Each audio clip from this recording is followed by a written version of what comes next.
Glenn Headley plays Blanche. Amy Brenneman, Stella, her sister. Music by John Roby. The action of the play takes place shortly after the end of World War II and around a shabby two-story building in the corner of Elysian Fields in New Orleans. Throughout the play, blues music drifting across from the nearby French Quarter is intermixed with the sounds of trains passing on the nearby railroad tracks. A streetcar named Desire. He says St. Barnabas would send out his dog to lick her.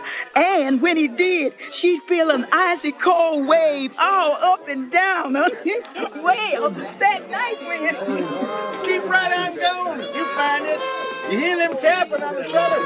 Where's the four deuces? Red hot. Red hot. Don't waste your money in that clip joint. I've got a date there. Red hot.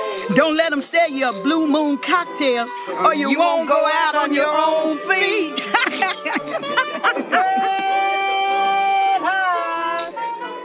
Well, what did he say? He said he'd give us even money. No, we gotta have odds.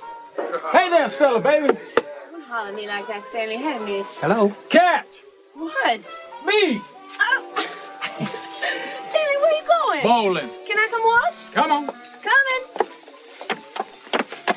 Hey there, Eunice, how are you? I'm all right. Tell Steve to get him a po' boy sandwich, because nothing's left here. What was that package he threw at her? Hush now. Catch what? What's the matter, honey? You lost? They told me to take a streetcar named Desire and then transfer to one called Cemeteries and ride 6 blocks and get off at Elysian Fields. That's where you're at now. At Elysian Fields? This here's Elysian Fields. They mustn't understood what number I wanted. What number you looking for? 632. You don't have to look no further. I'm looking for my sister, Stella Dubois. I mean, Mrs. Stanley Kowalski. That's the party. You just did miss her, though. This? Can this be her home? She got the downstairs here, and I got the up. Oh, she's out? You notice that bowling alley around the corner? I'm not sure I Well, did. that's where she's at, watching her husband bowl. You want to leave your suitcase here and go find her? No. I'll go tell her you come. Thanks. You're welcome. She wasn't expecting you? No, not tonight. Well, why don't you just go in and make yourself at home till they get back? How could I do that? We own this place, so I can let you in. Oh. Sort of messed up right now, but when it's clean, it's real sweet. Is it? Uh-huh, I think so. So you're still a sister? Yes.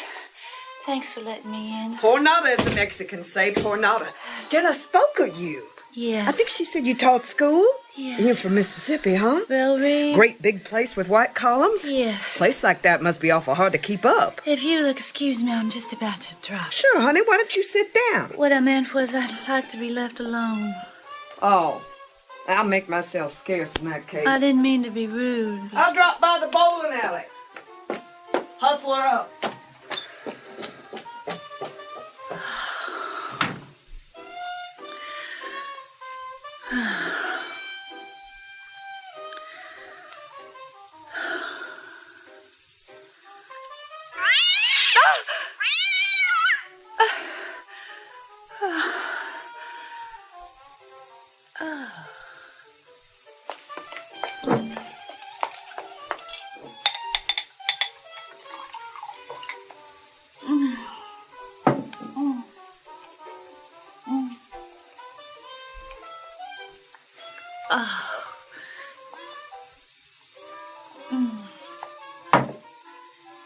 Oh.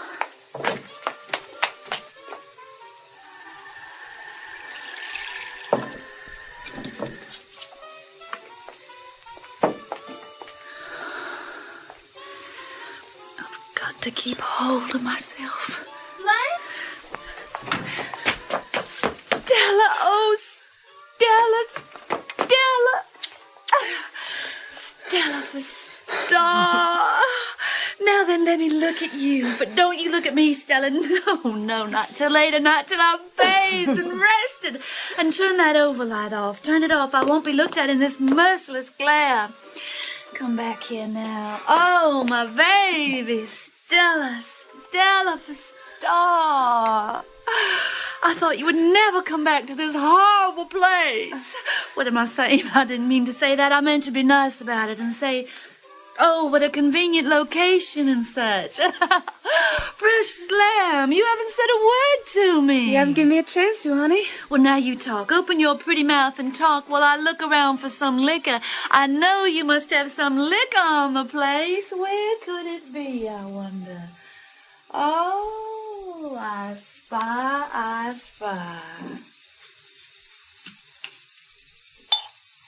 Oh, Blanche, you sit down and let me pour the drinks.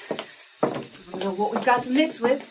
Maybe a Coke's in the icebox. Look and see, honey. No Coke, honey. Not with my nerves tonight. Where is, Stanley? Bowling. He loves it.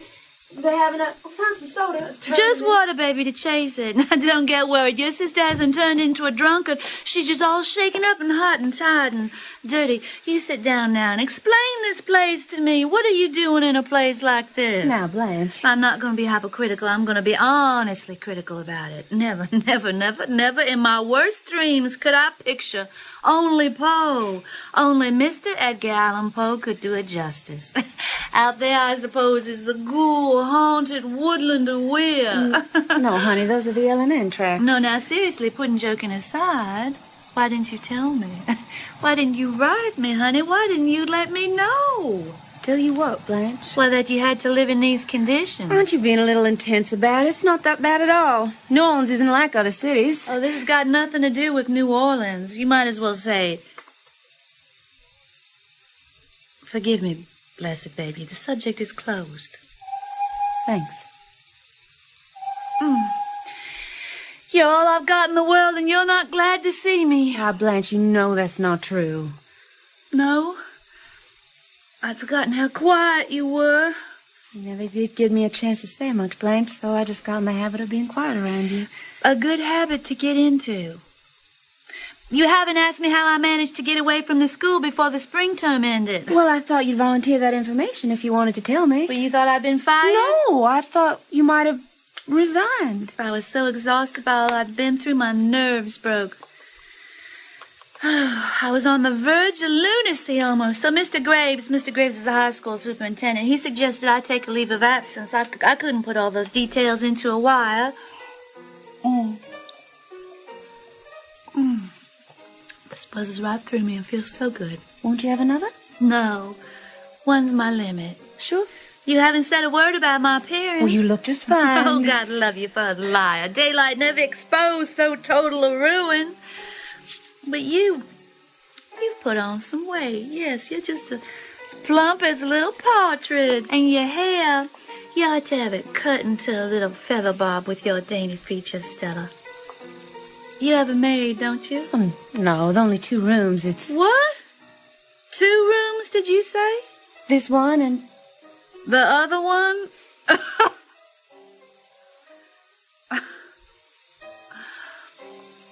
How quiet you are. You're so peaceful. Look how you sit there with your little hands folded like a cherubim choir. I never had anything like your energy, Blanche. Only 2 rooms. And a bathroom? Oh, you do have a bathroom. First door to the right at the top of the stairs. Well, Stella, I don't see where you're going to put me. We're going to put you in here. But there's no door between the 2 rooms, and Stanley would... Will it be decent? Stanley's Polish, you know. Oh, yes, they're something like Irish, aren't they? Well... Only not so highbrow. Well, anyhow, I brought nice clothes, and I'll wear them. I guess you're hoping I'll say I'll put up at a hotel, but I'm not going to put up at a hotel. I want to be near you. Got to be with somebody. I can't be alone, because as you must have noticed, I'm not very well. You seem a little bit nervous or overwrought or something. Will Stanley lock me, or will I just be a visiting in-law, Stella? I couldn't stand Oh, that. you get along fine together. If you'll just try not to, well, compare him with men that we went out with at home. Is he so different? Yes, different species. In what way? What's he like? Oh, you can't describe someone you're in love with. Here's a picture of him. An officer? A master sergeant in the engineer corps. Those are decorations. He had those on when you met him? I assure you I wasn't just flying to borrow the brass. That's not what I meant. But of course there were things to adjust myself to later on. Such as his civilian background. How did he take it when you said I was coming? Oh, Stanley doesn't know yet. You haven't told him? Well, he's on the road a good deal. Oh, travels? Yes. Good. I mean, isn't it? I can hardly stand it when he's away for a night. Why, Stella? When he's away for a week, I nearly go wild. Gracious. And when he comes back, I cry on his lap like a little baby. Well, I guess that is what is meant by being in love. Stella. What?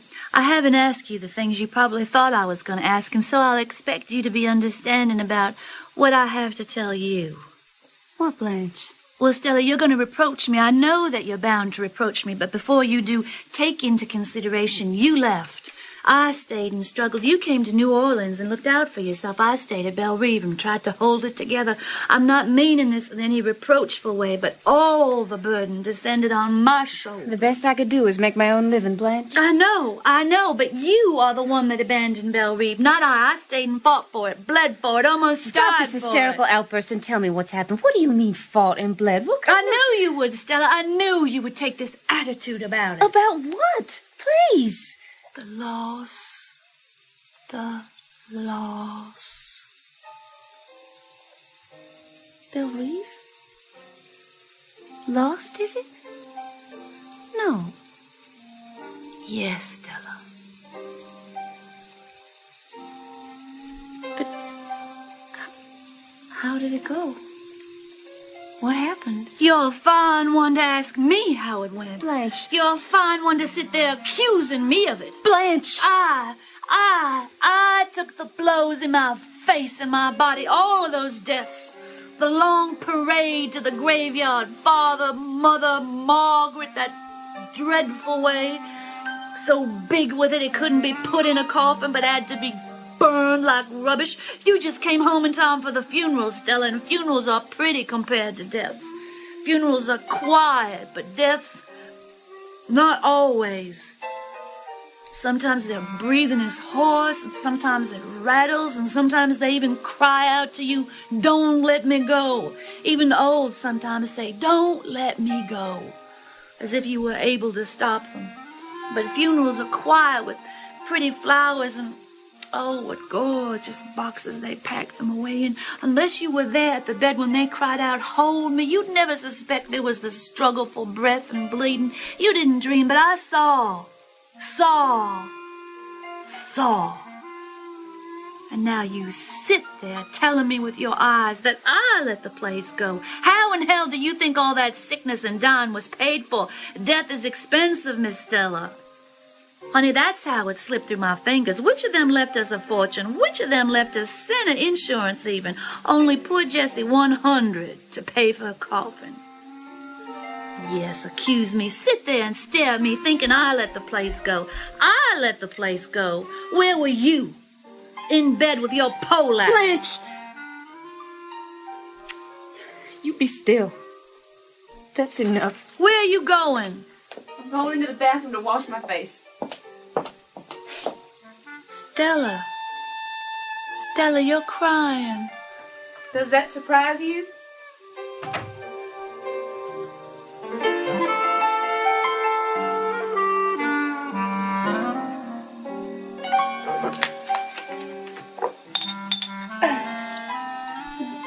Mitch, we'll play at my place. But you bring the beer. You must be Stanley. I'm Blanche. Stella's sister. Yes. Hello. Where's the little woman? In the bathroom. Oh. Didn't know you were coming in town. Where are you from, Blanche? Why, I live in Laurel. In Law, huh? Oh, yeah, in Law, that's right. Not in my territory. The liquor goes fast in hot weather. Have a shot? No, I rarely touch it. Some people rarely touch it, but it touches them often. My clothes are sticking to me. Do you mind if I make myself comfortable? Take off my shirt? Please Please do. And be comfortable is my motto. It's mine, too. It's hard to stay looking fresh. I haven't even washed or powdered my face, and here you are.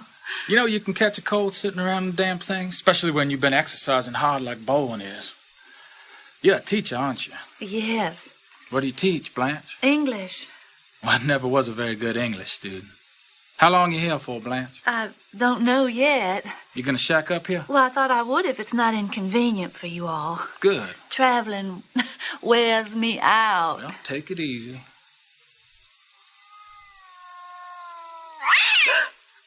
What's that? Cats.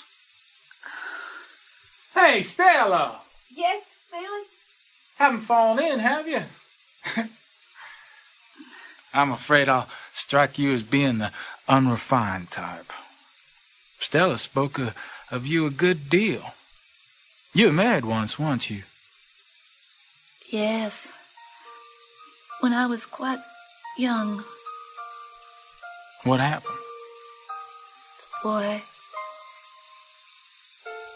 boy died.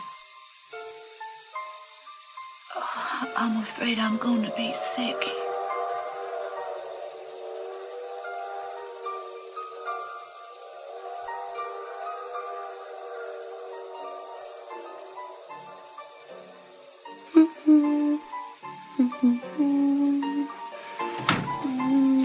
What's all this monkey doing? Oh, Stan. I'm taking Blanche to supper, Galatoire, and then to a show at your poker night. Now, how about my supper, huh? I'm not going to no Galatoires for supper. I'll put you a cold plate on ice. Oh, well, isn't that just dandy? I'm going to try to keep Blanche out till your poker party breaks up, because I don't know how she would take it. So we'll go to one of those little places in the quarter afterwards, and you better give me some money. Where? She's soaking in a hot tub to quiet her nerves. She's terribly upset. Well, for what? She's been through such an ordeal. Yeah. Stan, we've lost Belle Reeve. What, the place in the country? Yes. How? Oh, it had to be sacrificed or something. When she comes in, be sure to say something nice about her appearance. And don't mention the baby. I haven't said anything yet. I'm waiting until she gets into a quieter condition. So... And try to understand her and be nice to her, Stan. She wasn't expecting to find us in such a small place. You see, I tried to gloss things over a little in my letters. And admire her dress and tell her she's looking wonderful. That's important with Blanche, her little weakness. Yeah, I get the idea. Now, let's get back a little. You said the country place was disposed of? Oh, yes. Well, how about that? Let's have a few more details on that subject. Let's have a gander at the bill of sale. Well, I haven't seen any. Well, she didn't show you no papers, no deed of sale, nothing like that, huh? It seems like it wasn't sold. Well, what in the hell was it then? Given away? To charity? She'll hear you. I don't care if she can hear me. Let's see the papers. There weren't any papers. She didn't show any papers. I don't care about papers. Have you ever heard of the Napoleonic Code? No, Stanley, I haven't heard of the Napoleonic Code, and if I have, I don't see what it... Well, let me enlighten you on a point or two, baby. Yes? In the state of Louisiana, we have the Napoleonic Code, according to which what belongs to the wife belongs to the husband and vice versa. For instance, if I had a piece of property or you had a piece of property... My head is swimming. All right. I'll wait till she gets through soaking in the hot tub, and then I'll inquire if she's acquainted with the Napoleonic Code. Looks to me like you've been swindled, baby. And when you're swindled under the Napoleonic Code, I'm swindled too. And I don't like to be swindled. There's plenty of time to ask her questions later, but if you do now, she'll go to pieces again. I don't understand what happened to Belle Reeve, but you don't know how ridiculous you are being when you suggest that my sister or I or any one of our family could have perpetrated a swindle on anyone else. Then where's the money if the place was sold? Not sold. Lost. Huh. Lost. Stanley, where are you going? That's her. Open your eyes to this stuff. You think she got them out of a teacher's pay? Gosh. Look at these feathers and furs that she come here to preen herself in. Oh, what is this here? A solid gold dress, I believe. Oh, and what are these? Here, fox pieces? Oh, where are your white fox pieces? Those are inexpensive summer furs that Blanche has had a long time. And what have we here? The treasure chest of a pirate. Oh, Stanley. Pearls, ropes of them. What is this sister of yours, a deep-sea diver who brings in up sunken treasures? Or she's some champion safecracker of all time? Bracelets of solid gold, too. And where are your pearls and gold bracelets? Be still, Stanley. And diamonds. A crown for an empress. A rhinestone tiara she wore to a costume ball. What's rhinestone? Next door to glass. Are you kidding? I have an acquaintance who works in a jewelry store. I'll have him here to make an appraisal of this. Here's your plantation, or what was left of it. Here. You have no idea how stupid and horrid you're being. Now close that trunk before she comes out of the bathroom. The Kowalskis and the Dubois have different notions. Indeed they have. Thank goodness. I'm going outside. You come out with me while Blanche is getting dressed. Since when do you give me orders? Are you going to stay here and insult her? And damn tootin' I'm gonna stay here.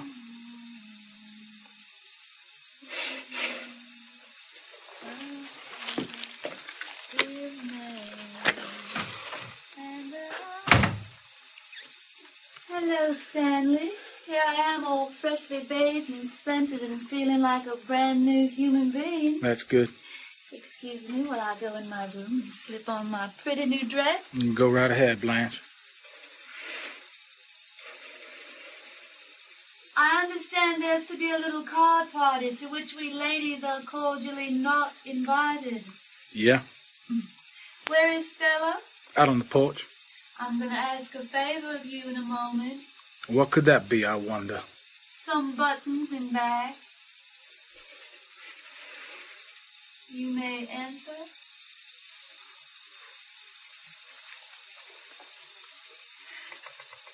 How do I look? You look all right? Many thanks. Now the buttons. No, I can't do nothing with them. You men with your big clumsy fingers. May I have a drag on your seat? I have one for yourself. Why, thanks. It looks like my trunk has exploded. Well, me and Stella were helping you unpack. Well, you certainly did a fast and thorough job of it. It looks like you raided some stylish shops in Paris. Yes, clothes are my passion. Well, what does it cost for a string of fur pieces like this? Why, those were a tribute from an admirer of mine. Well, he must have had a lot of admiration. Oh, in my youth I excited some admiration, but look at me now.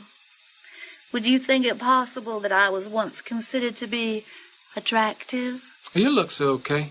I was fishing for a compliment, Stanley. Well, I don't go in for that stuff. What stuff? Compliments to women about their looks. Some men took in by this Hollywood glamour stuff, and some men are not. I'm sure you belong to the second category. That's right. You're simple, straightforward, and honest. A little bit on the primitive side, I should think. To interest you, a woman would have to lay her cards on the table? Yes, cards on the table. Well, life is too full of evasions and ambiguities, I think. I like an artist who paints in strong, bold colors, primary colors. I don't like pinks and creams, and I never cared for wishy-washy people.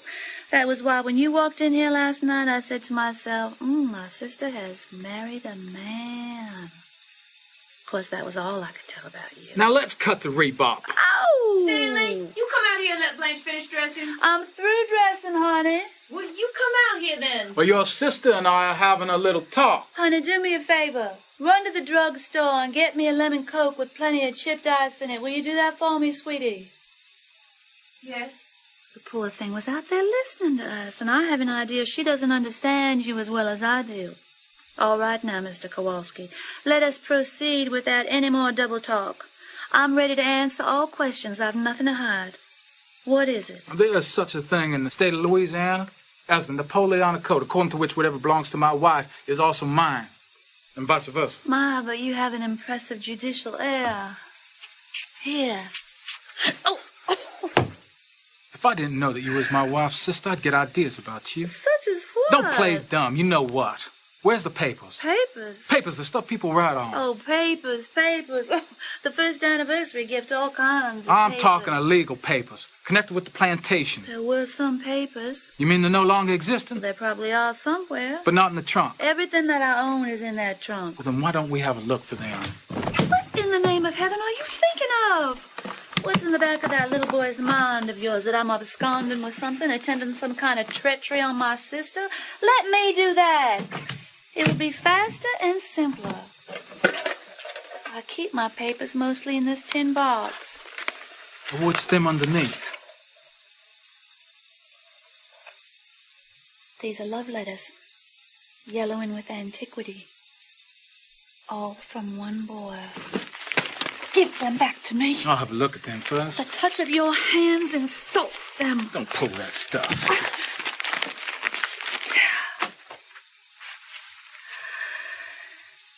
Now that you've touched them, I'll burn them. What in the hell are they?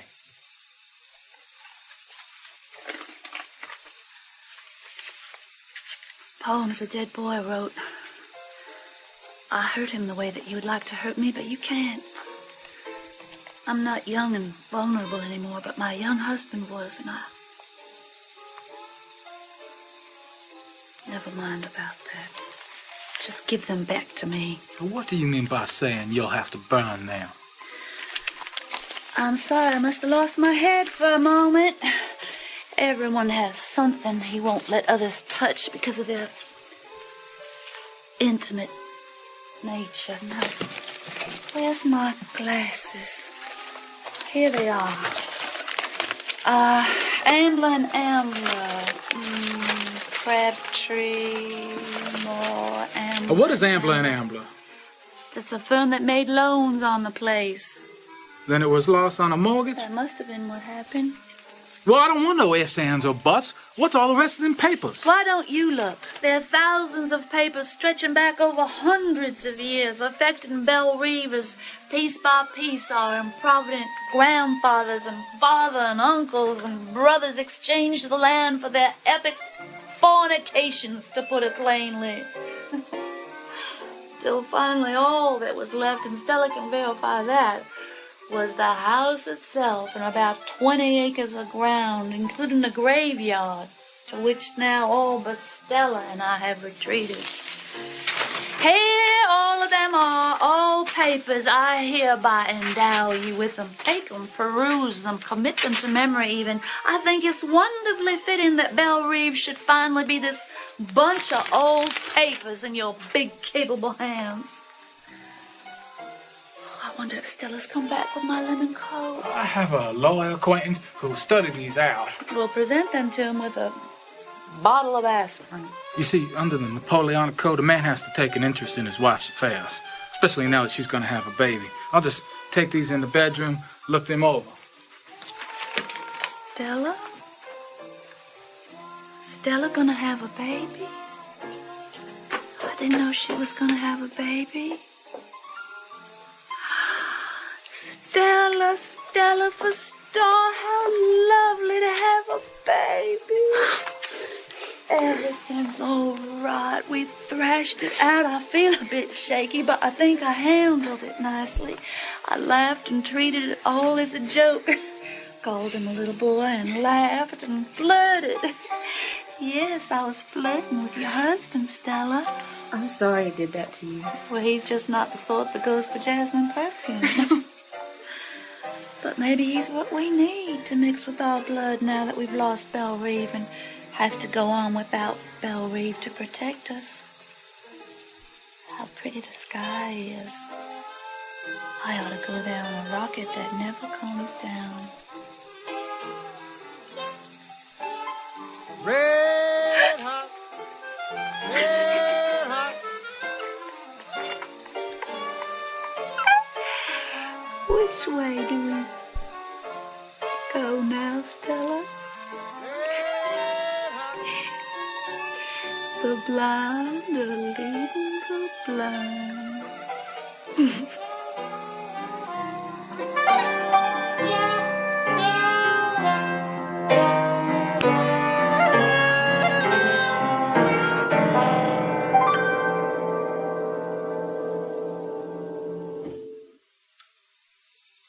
Anything wild as deal? One-eyed Jack's a wild. Give me 2 cards.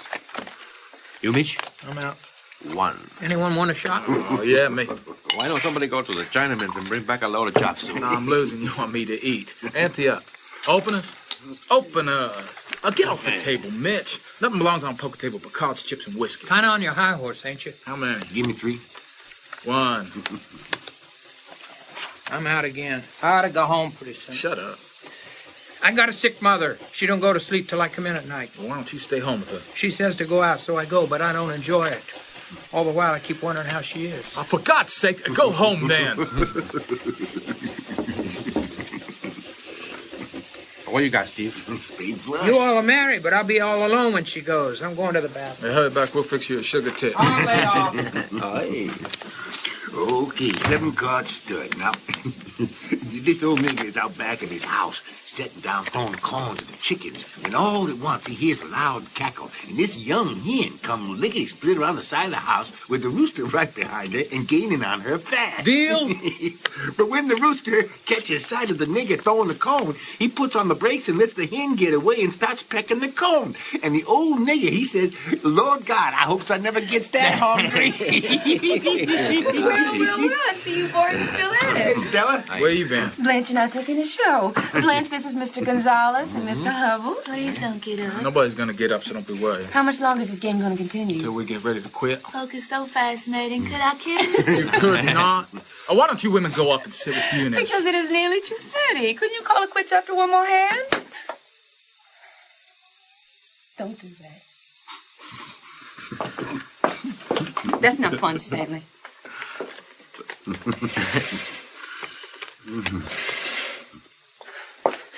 It makes me so mad when it does that in front of people. I think I will bathe. Again? My nerves are in knots. Is the bathroom occupied? I don't know. Oh. Good evening. Oh, Blanche, this is Harold Mitchell, my sister, Blanche Dubois. How do you do, Miss Dubois? How is your mother now, Mitch? About the same, thanks. She appreciated your sending over that custard. Oh. Excuse me, please. About time, Mitch. That one seems superior to the others. Oh, yes, he is. I thought he had a sort of sensitive look. His mother's sick. Is he married? No. Is he wolf? Well, Blanche. I don't think he would be. What does he do? He's on the precision bench of the spare parts department at the plant Stanley travels for. Is that something much? No. Stanley's the only one of his crowd that's likely to get anywhere. What makes you think Stanley will? Look at him. Well, I've looked at him. Then you should know. Well, I'm sorry, but I haven't noticed the stamp of genius even on Stanley's forehead. It isn't on his forehead, and it isn't genius. Oh, well, what is it and where? I'd like to know. It's a drive that he has. You're standing in the light, Blanche. The boys can see right through the drapes, and you're in your... Oh, am I? You ought to see their wives. I can imagine big beefy things, I suppose. You know that one upstairs? One time, the plaster cracked. You ain't got that conversation in there. You can't hear us. Well, you can hear me, and I said to hush up. This is my house, and I'll talk as much as I want to. Stella, don't start a row. He's half drunk. I'll be out in a minute. All right, Mitch, you in? No, I'm out.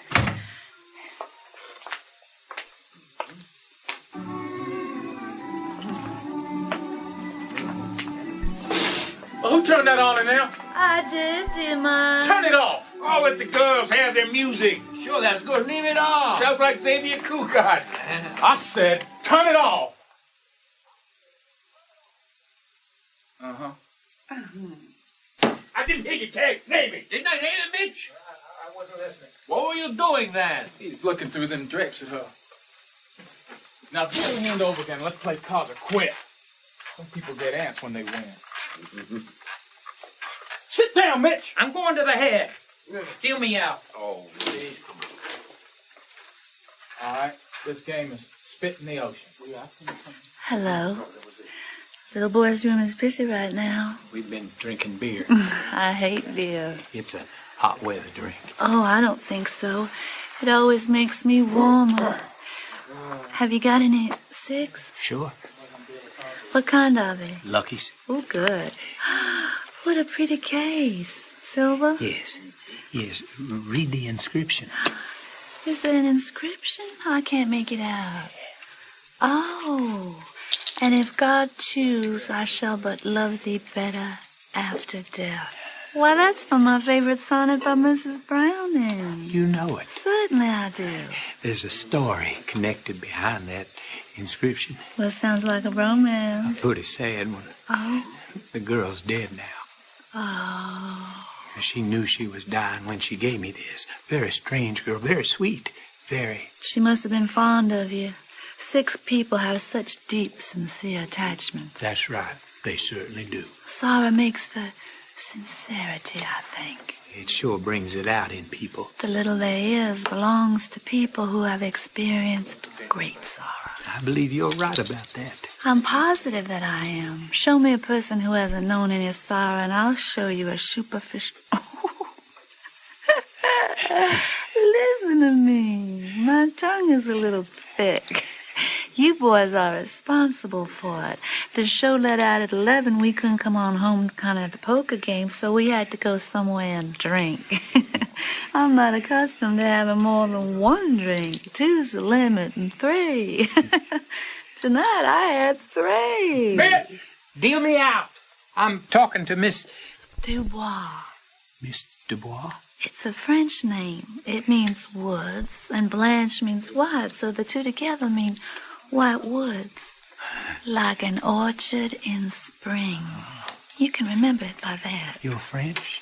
We are French by extraction. Our first American ancestors were French Huguenots. You are Stella's sister, are you not? Yes, Stella's my precious little sister. I call her little in spite of the fact she's somewhat older than I. Just slightly. Less than a year.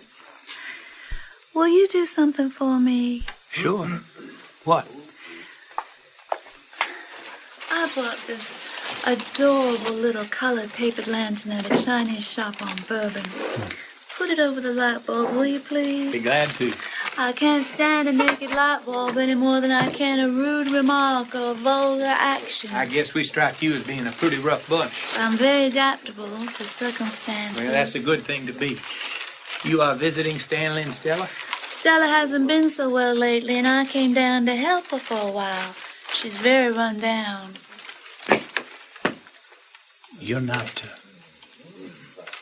married? No. No, I'm an old maid school teacher. You may teach school, but you're certainly not an old maid. Thank you, sir. I appreciate your gallantry. So you're in the teaching profession? Yes, yes. Grade school or high school or... Mitch! Coming! Gracious, what lung power. I teach high school in Laurel. What do you teach? What subject? Guess. Yeah. I bet you teach art or music. Of course, I could be wrong. And you might teach arithmetic. Never arithmetic, sir. Never arithmetic.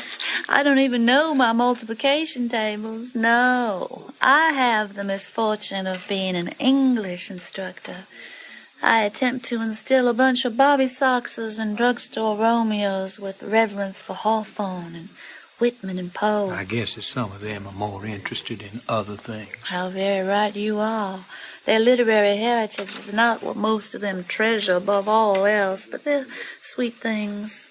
And in the spring, it's touching to notice them making their first discovery of love, as if nobody had ever known it before. Oh, have you finished, Stella? Yes. Wait, I'll turn on the radio.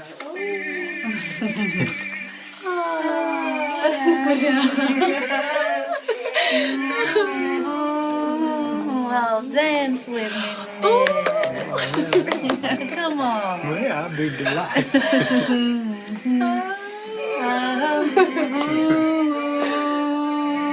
Oh, great. Stay it. Drunk animal thing, you. All of you, please go home. If any of you have one spark of decency left in you. Stella, watch out. He's coming for you. Stanley, take it easy now. Calm down, Stanley. My sister's gonna have a baby. Lunacy, absolute lunacy, my gracious. I want to go away. I want to go away. Poker shouldn't be played in a house with women. Don't go to that woman's upstairs. Stella, precious dear little sister, don't be afraid.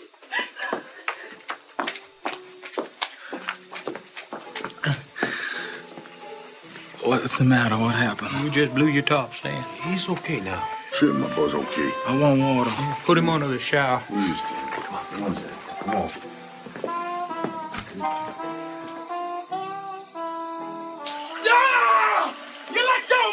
sons of bitches! Oh, come on, let's get out of here quick. I left our winnings.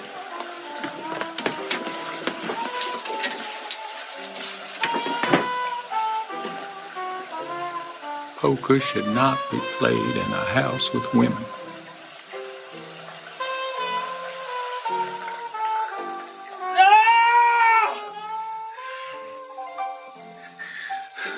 Stella!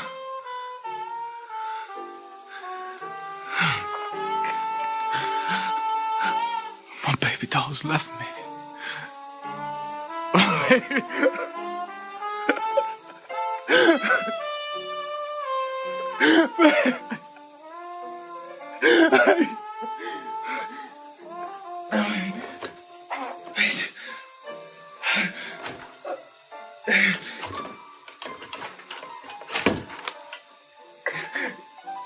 Eunice, I want my baby.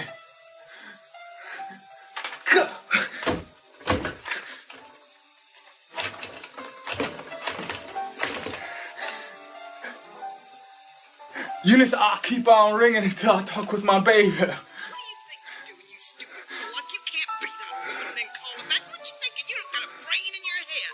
No.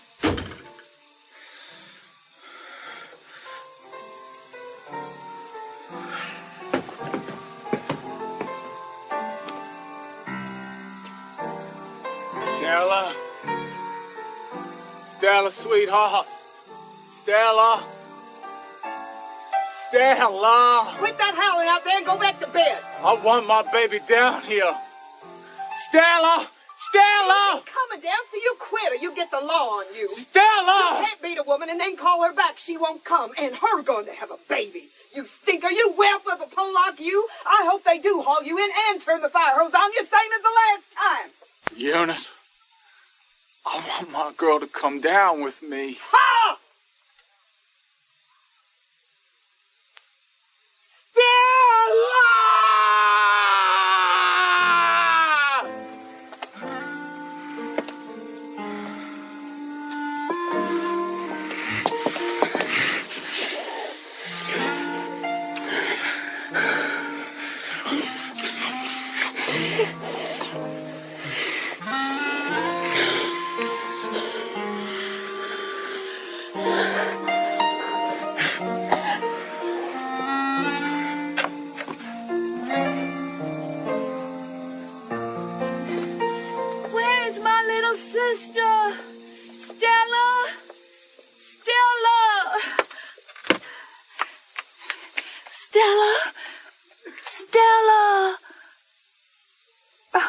Mr. Boy?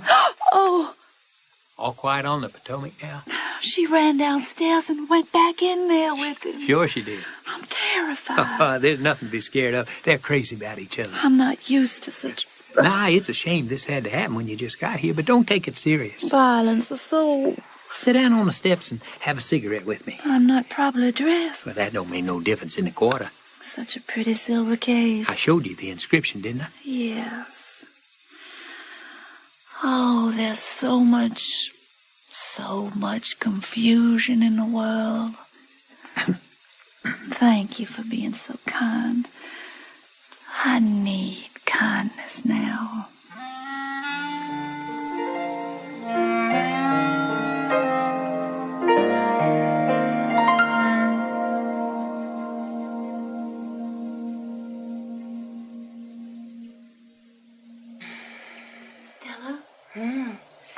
Baby, my baby sister. Blanche, what is the matter with you? He's left. He's staying, yes. Will he be back? He's going to get the car greased. Why? Well, I've been half crazy, Stella. When I found out you'd been insane enough to come back in here after what happened, I started to rush in after you. I'm glad you didn't. What were you thinking of?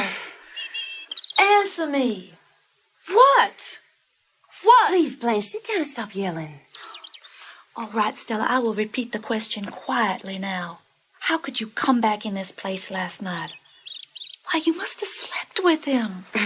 Blanche, I've forgotten how excitable you are. You're making much too much fuss about this. Am I? Yes, you are, Blanche. I know how it must have seemed to you, and I'm awfully sorry it had to happen, but it wasn't anything as serious as you seem to take it. In the first place, when men are drinking and playing poker, anything can happen. It's always a powder keg. He didn't know what he was doing. He was as good as a lamb when I came back, and he's really very, very ashamed of himself. And that makes it all right? No, it isn't all right for anybody to make such a terrible row, but people do sometimes. Stanley's always smashed things. Why, on our wedding night, as soon as we came in here, he snatched off one of my slippers and rushed around the place, smashing the light bulbs with it. He did what? He smashed all the light bulbs with the heel of my slipper. And you let him? Didn't run? Didn't scream? I was sort of thrilled by it. He's taken the radio to get it fixed. It didn't land on the pavement, so only one tube was smashed. And you are standing there smiling. Well, what do you want me to do? Pull yourself together and face the facts. What are they, in your opinion? In my opinion, you're married to a madman. No. Yes, you are. Your fix is worse than mine is. Only you're not being sensible about it. I'm going to do something. Get hold of myself and make myself a new life. Yes? But you've given in, and that isn't right. You're not old. You can get out. I'm not in anything I want to get out of. What?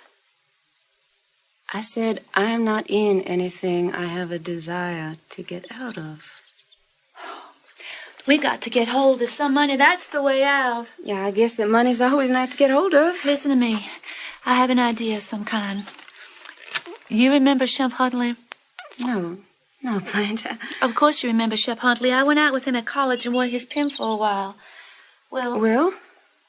You've heard of oil wells? Yes, remotely. Well, he has them all over Texas. Texas is literally spouting gold in his pockets. Oh, my. You know how indifferent I am to money. I think of money in terms of what it does for you, but he could do it. He could certainly do it. Do what, Blanche? Why, set us up in a shop. What kind of shop? Oh, a shop of some kind. He could do it with half of what his wife throws away at the races. He's married. Honey, would I be here if the man weren't married?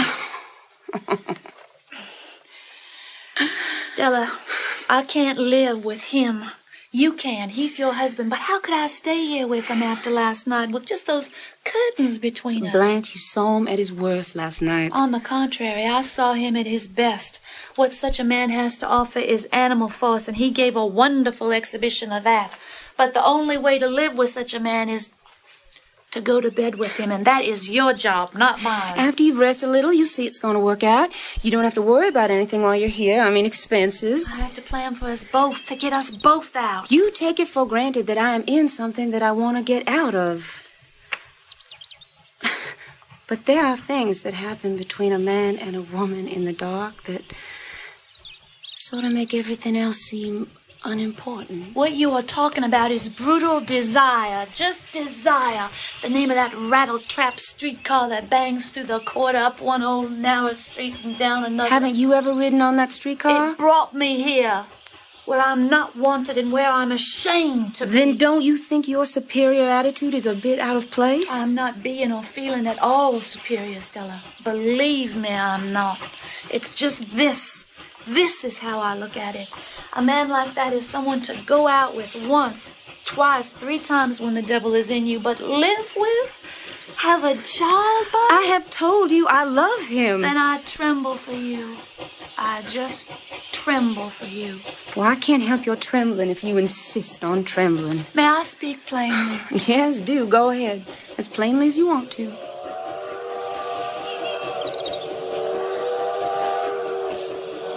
Well, if you'll forgive me, he's coming. Why, yes, I suppose he is. Suppose? You can't have forgotten that much of our bringing up, Stella, that you just suppose any part of a gentleman, his nature. Not one particle, no. Oh, if he was just ordinary, just plain, but good and wholesome, but no. There's something downright bestial about him. You're hating me saying this, aren't you? Go on and say it all, Blanche. He acts like an animal, has an animal's habits, eats like one, moves like one, talks like one.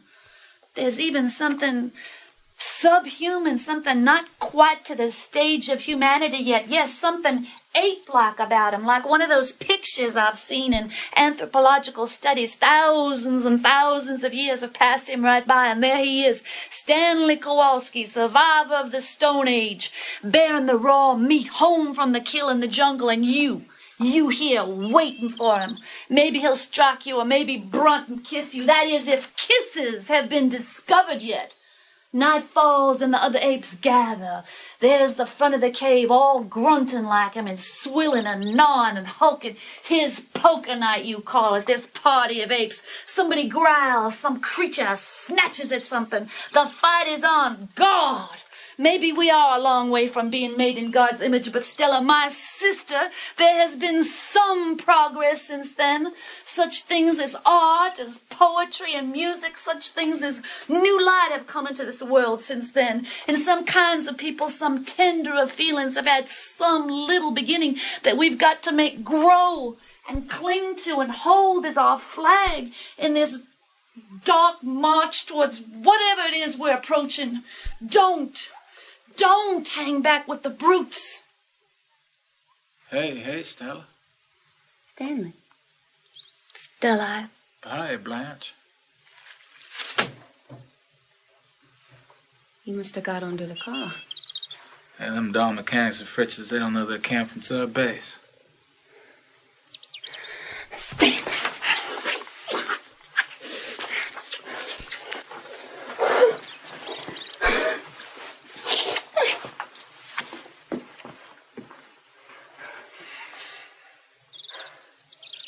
You watching, Blanche?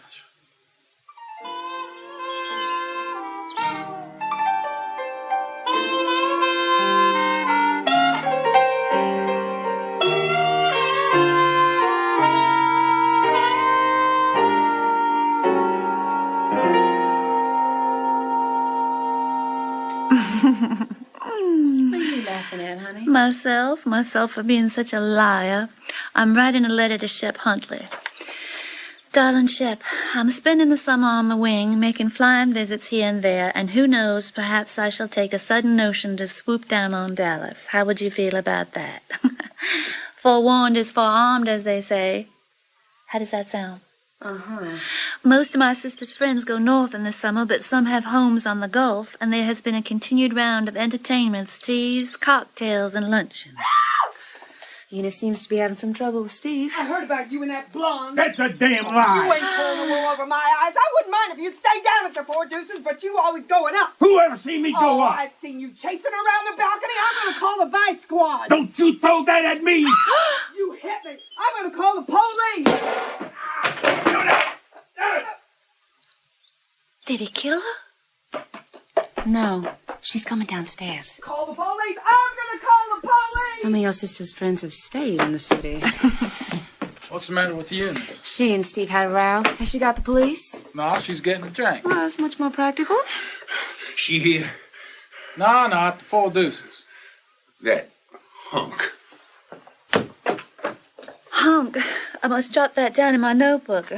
I'm compiling a notebook of quaint little words and phrases I've picked up here. You won't pick up nothing here you ain't heard before. Can I count on that? You can count on it up to 500. That's a mighty high number.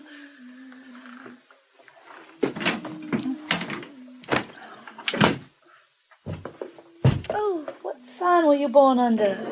Sign? The astrological sign. I bet you were born under Aries. Aries people are forceful and dynamic. They dote on noise. They love to bang things around. You must have had a lot of banging around in the army, and now that you're out, you make up for it by trading inanimate objects with such a fury. Stanley was born just 5 minutes after Christmas. Capricorn, the goat. And what sign were you born under? Oh, my birthday's next month, the 15th of September. That's under Virgo. What's Virgo? Virgo is the virgin. Say, do you happen to know somebody named Shaw? Why, everybody knows somebody named Shaw. Well, there's somebody named Shaw. I was under the impression he met you in Lowell. But I figure he must have got you mixed up with some other party, because this other party is someone he met at a hotel called the Flamingo.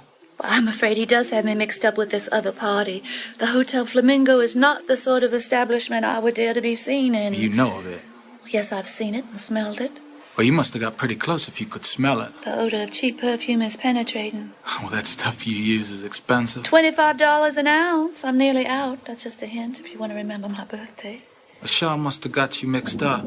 He goes in and out of law all the time, so he can check on it and clear up any mistake. Stella? Mm-hmm. I'll wait for you at the Four Deuces.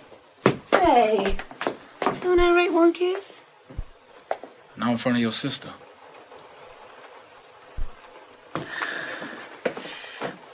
Stella, what have you heard about me? Huh? What have people been telling you about Telling? me?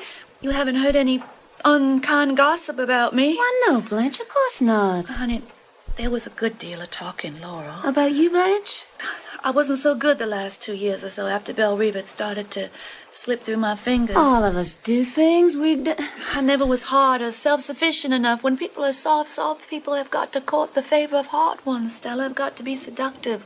Put on soft colors, the colors of butterfly wings, and glow.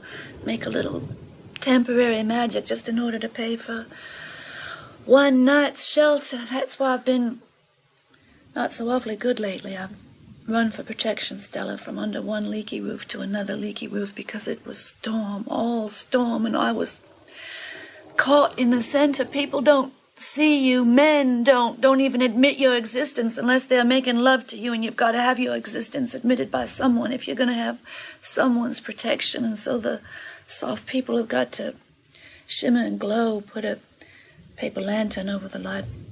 But I'm scared now. Awfully scared. I don't know how much longer I can turn the trick. It isn't enough to be soft. You've got to be soft and attractive, and I'm fading now. Have you been listening to me? I don't listen to you when you're being morbid. Is that Coke for me? Not for anyone else. Why, you precious thing, you. Is it just a Coke? You mean you want a shot at it? Well, honey, a shot never does a Coke any harm. Let me. You mustn't wait on me. Well, I like to wait on you, Blanche. It makes it seem more like home. I have to admit I love to be waited on. You're so good to me, and I'm... Blanche. I won't. I promise I'll go soon. I will really. I won't hang around until he throws me out. Now, will you stop talking foolish? Yes, honey, watch how you pour. That fizzy stuff foams over.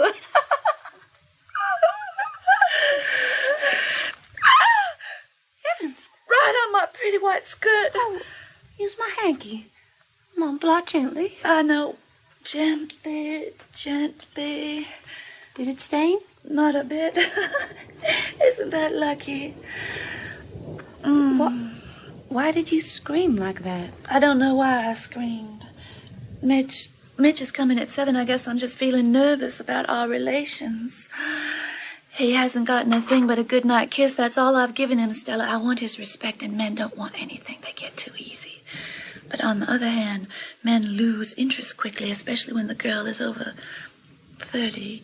They think a girl over 30 ought to be, the vulgar term is, put out, and I'm not putting out. Of course, he doesn't know. I mean, I haven't informed him of my real age. Why are you sensitive about your age? Because of hard knocks my vanity's been given. What I mean is, he thinks I'm sort of prim and proper, you know. I want to deceive him enough to make him want me. Blanche, do you want him? I want to rest. I want to breathe quietly again. Yes, I want Mitch very badly. Just think if it happens, I can leave here and not be anyone's problem. Hey, Stella! Come and join Steve and Eunice! It will happen. It will? It will. It will, honey, it will. But don't take another drink. Okay. Hey, baby.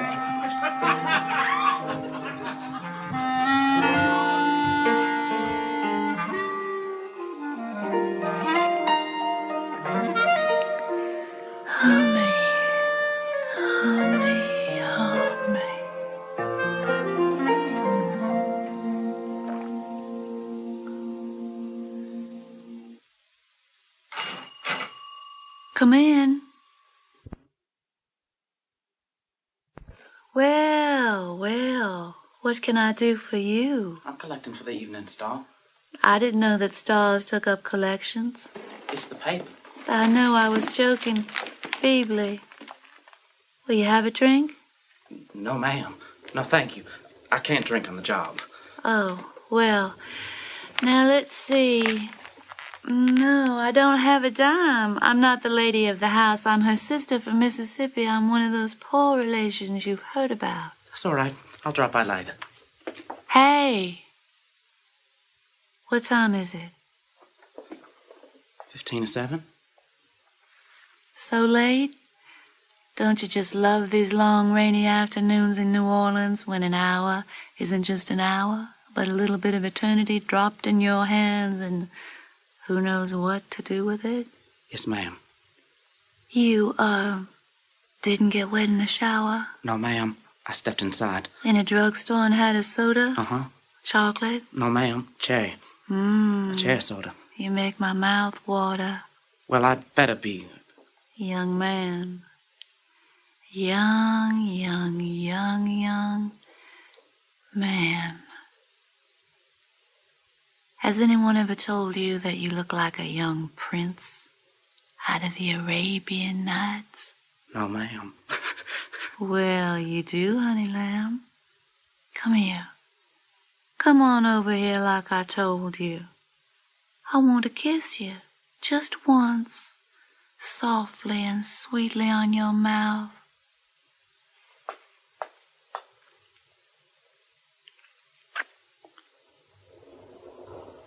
Run along now. It would be nice to keep you, but I've got to be good and keep my hands off children. Huh? Adios.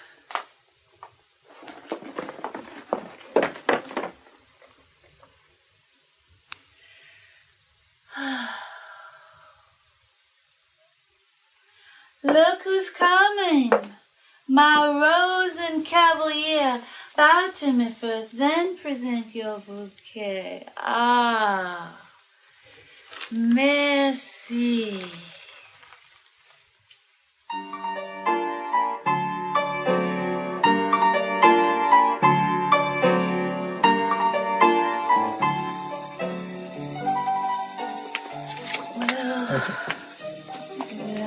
I guess it must be pretty late, and you're tired. Even the hot tamale man has deserted the street, and he hangs on till the end. I'm afraid you haven't got much fun out of this evening, Blanche. Oh, I like amusement parks, but I spoiled it for you. No, you didn't, but I felt all the time that I wasn't giving you much entertainment. I simply couldn't rise to the occasion, that was all. I don't think I've ever tried so hard to be gay and made such a dismal mess of it. I get 10 points for trying. I did try. Why did you try if you didn't feel like it, Blanche? I was just obeying the law of nature. Which law's that? The one that says the lady must entertain the gentleman, or no dice.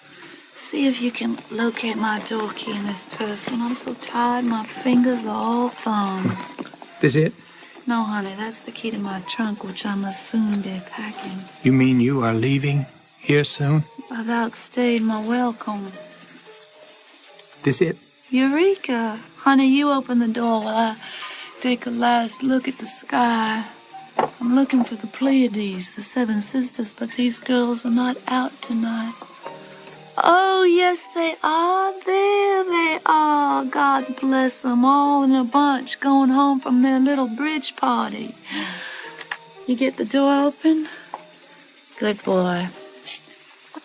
I guess you want to go now.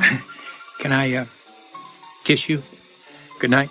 Why do you always ask me if you may? I don't know whether you want me to or not. Why should you be so doubtful? That night when we parked by the lake and I kissed you... Oh, honey, it wasn't the kiss I objected to. I liked the kiss very much. It was the other little familiarity that I felt obliged to discourage. I didn't resent it, not a bit in the world. In fact, I was somewhat flattered that you desired me. But, honey, you know as well as I do that a single girl, a girl alone in this world, has got to keep a firm hold on her emotions or she'll be lost. Lost? I guess you're used to girls that like to be lost, the kind that gets lost immediately on the first date. I like you to be exactly the way that you are because in all my experience, I've never known anyone like you. Are you laughing at me? No, honey.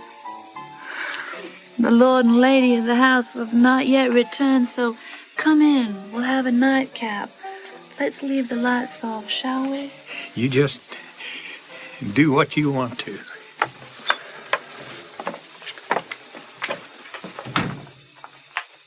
The other room's more comfortable. Go on in. This crashing around in the dark is my search for some liquor. You want a drink? I want you to have a drink. You've been so anxious and solemn all evening, and so have I. We've both been anxious and solemn, and now for these last few remaining moments of our lives together, I want to create joie de vivre. I'm lighting a candle. That's good. We're going to be very bohemian. We're going to pretend that we are sitting in a little artist cafe in the left bank in Paris. Je suis la dame au camélia, vous êtes Armando. You understand French? No. Voulez-vous coucher avec moi ce soir? Vous ne comprenez pas? Ah, quel dommage. I mean, it's a damn good thing. I found some liquor, just enough for 2 shots, without any dividends, honey. Okay, that's good.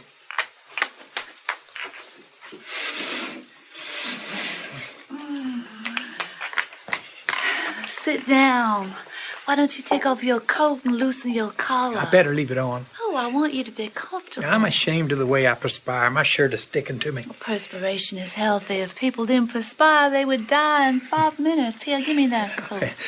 They call that stuff alpaca. Oh, alpaca. It's very lightweight alpaca. Oh, lightweight alpaca. I don't like to wear a wash coat, even in summer, because I sweat through it. Oh.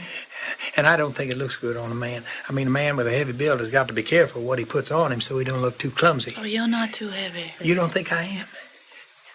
Guess how much I weigh, Blanche? Oh, I'd say in the vicinity of 180. Guess again. Not that much? No, more. Well, you're a tall man, and you can carry a good deal of weight without looking awkward. I weigh 207 pounds, and I'm 6 feet, 1.5 inches tall in my bare feet, without shoes on.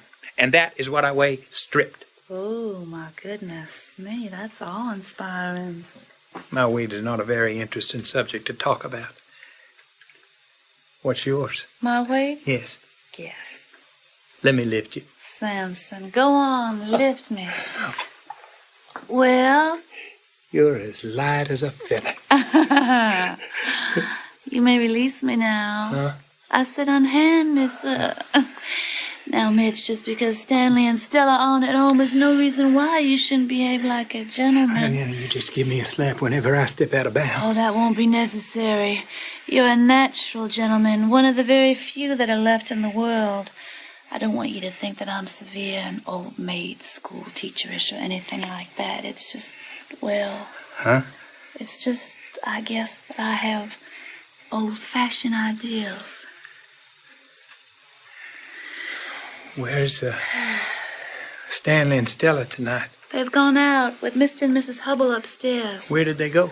I think they were planning to go to a midnight preview at Lowe's State. We should all go out together sometime. No, that wouldn't be a good plan. Why not? You're an old friend of Stanley's? I guess he talks to you frankly? Sure. Has he talked to you about me? No, not very much. The way you say that, I suspect he has. No, he hasn't. But Not what much. he has said, what would you say his attitude toward me was? Why do you want to ask that? Well... Don't you get along well with him? What do you think? I don't think he understands you. That is putting it mildly. If it weren't for Stella about to have a baby, I wouldn't be able to endure things here. He isn't nice to you? He is insufferably rude, goes out of his way to offend me. In what way, Blanche? Why, in every conceivable way. I'm surprised to hear that. Are you? Well, I don't see how anybody could be rude to you. You probably wonder why I don't move out. Well, I'll tell you frankly. A teacher's salary is barely sufficient for her living expenses. I didn't save a penny last year, so I had to come here for the summer. That's why I have to put up with my sister's husband. And he has to put up with me, apparently so much against his wishes. Surely he must have told you how much he hates me. I don't think he hates you. He hates me. Well, why would he insult me? Of course, there's such a thing as the hostility of... Perhaps in some perverse kind of way, he...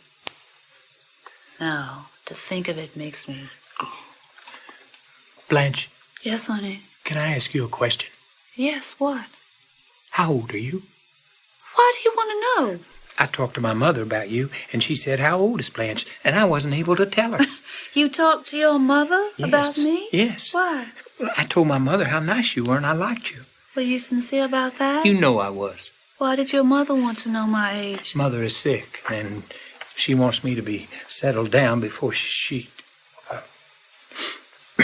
You love her very much, don't you? Yes. I think you have a great capacity for devotion. You'll be lonely when she passes on, won't you? I understand what that is. To be lonely? I loved someone too, and the person I loved, I lost. Dead?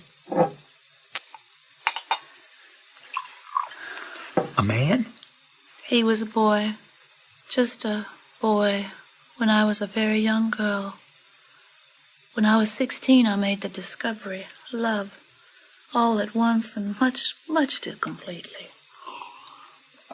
It was like you suddenly turned a blinding light on something that had always been half a shadow. That's how it struck the world for me. But I was unlucky, deluded.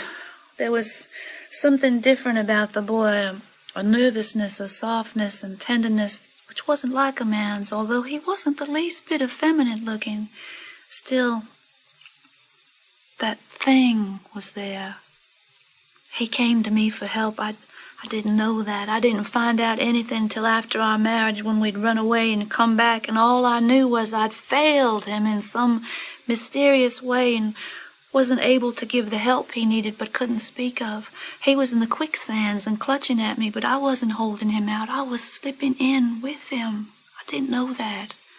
I didn't know anything, except I loved him unendurably. But without being able to help him or help myself. Then I found out, in the worst of all possible ways, by coming suddenly into a room that I thought was empty, which wasn't empty, but had 2 people in it. Afterwards, we pretended that nothing had been discovered. Yes, the 3 of us drove to Moon Lake Casino, very drunk and laughing all the way. We danced the Varsuvian, and suddenly in the middle of the dance, the boy I had married broke away from me and ran out of the casino. A few moments later, a shot. I ran out. All did. All ran and gathered about the terrible thing at the edge of the lake. I couldn't get near for the crowd, and then somebody caught my arm. Don't go any closer. Come back. You don't want to see. See? See what? Then I heard voices say, Alan, Alan, the gray boy.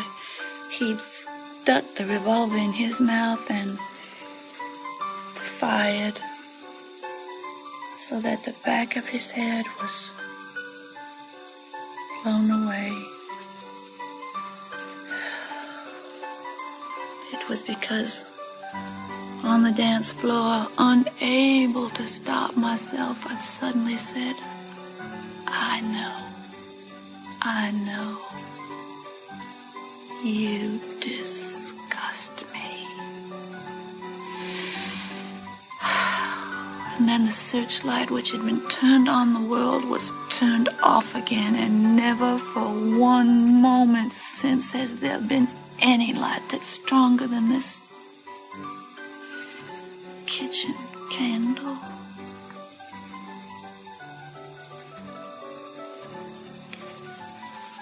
You need somebody. And I need somebody too. Could it be you and me, Blanche? Sometimes there's God so quickly.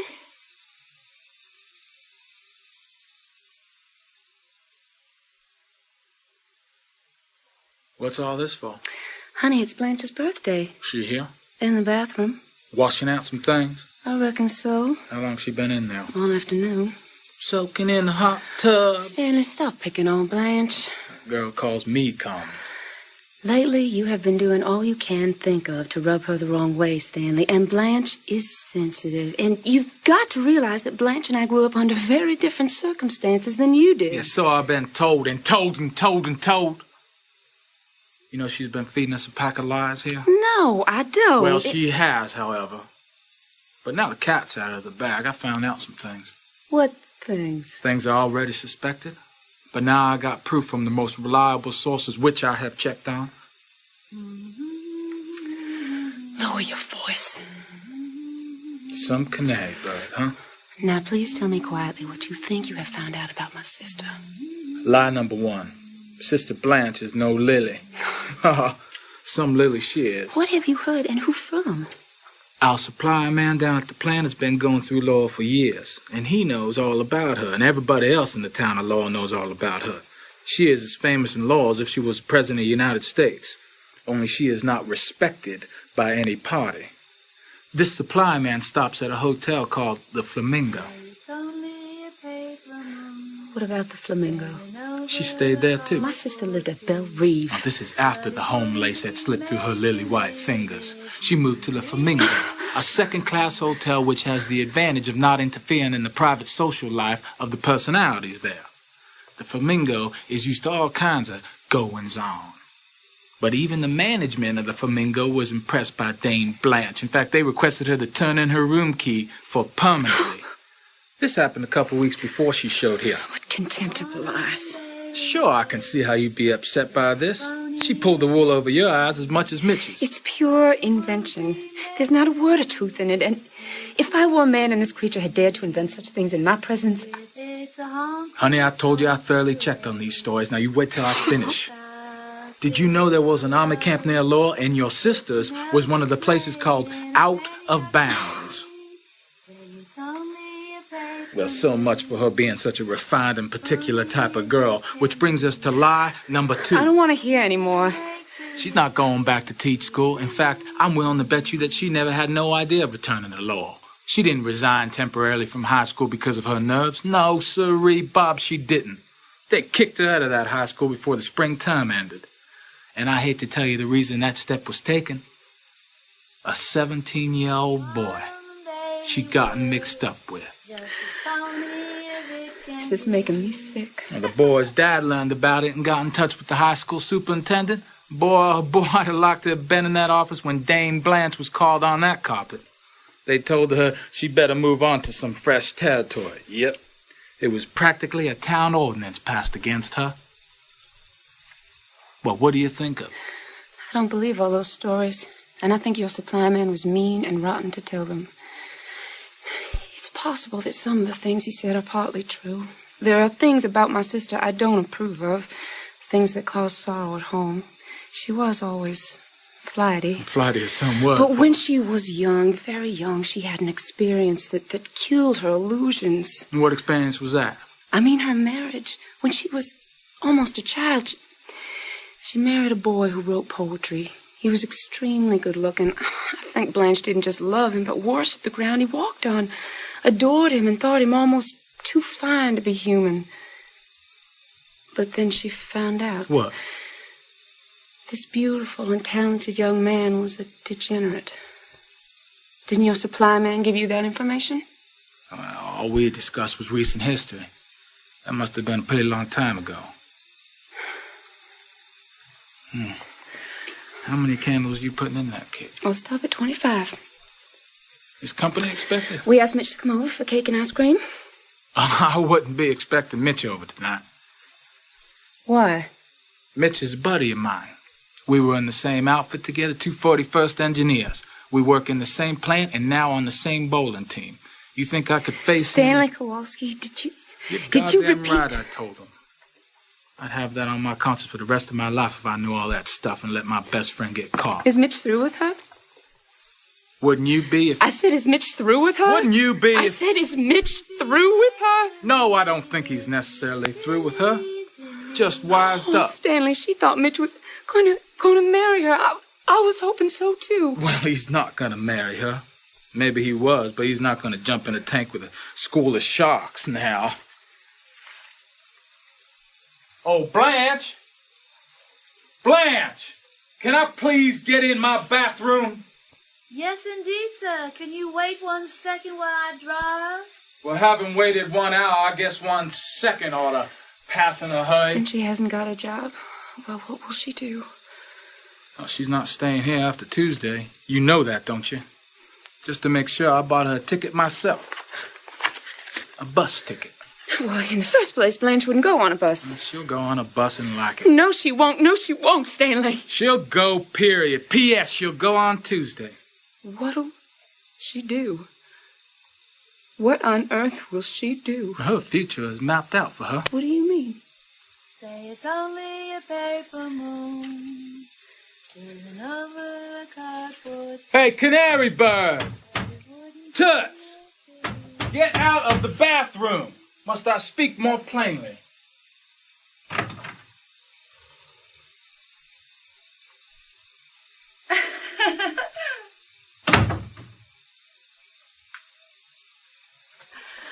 Oh, I feel so good after my long hot bath. I feel so good, cool, and rested. Do you, Blanche?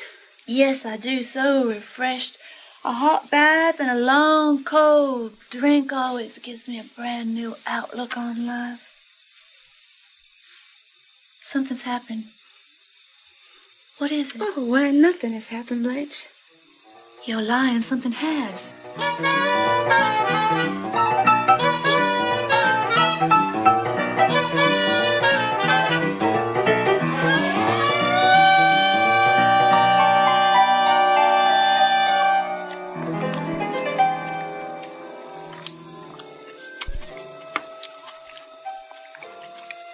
Stanley, tell us a joke. Tell us a funny story to make us all laugh. I don't know what's the matter. We're all so solemn. Is it because I've been stood up by my beau?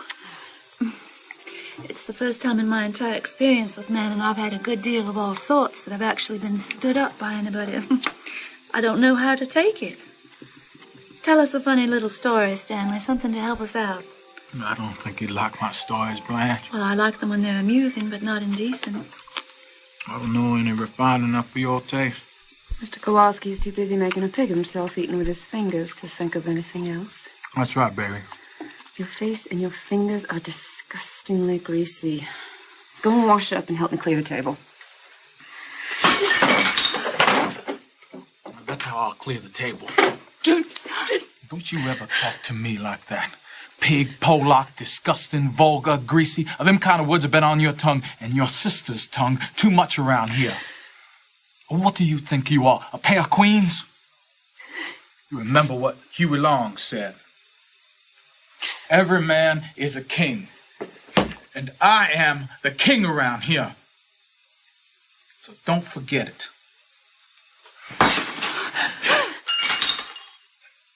My place is cleared. You want me to clear your places?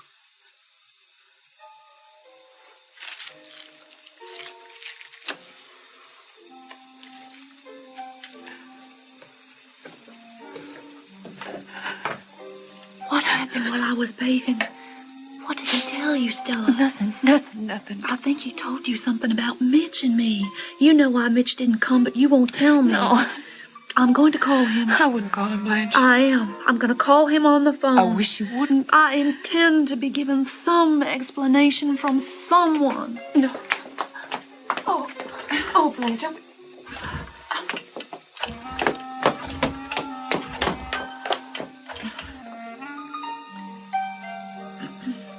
Hello? Mr. Mitchell, please. Oh. Well, I would like to leave a number, if I may. Magnolia 9047. And say it's important to call. Yes, very important. Thank you.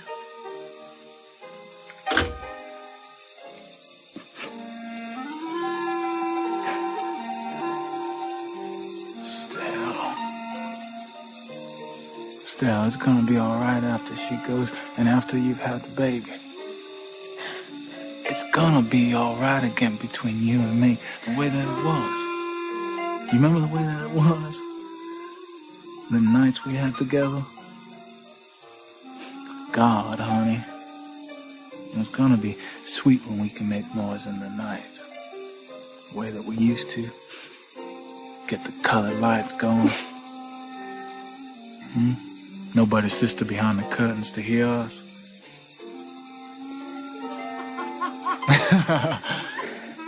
Like Steve and Eunice. I'll go back in. Light a candles.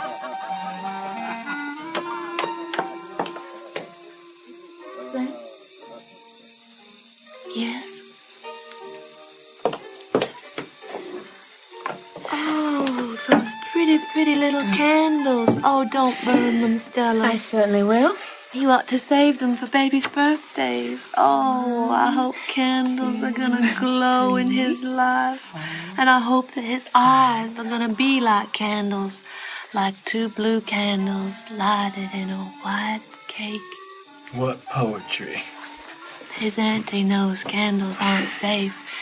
The candles burn out in little boys' and girls' eyes, or wind blows them out, and after that happens, electric light bulbs go on and you see too plainly. I shouldn't have called him. There's lots of things could have happened. Oh, there's no excuse for it, Stella. I don't have to put up with insults.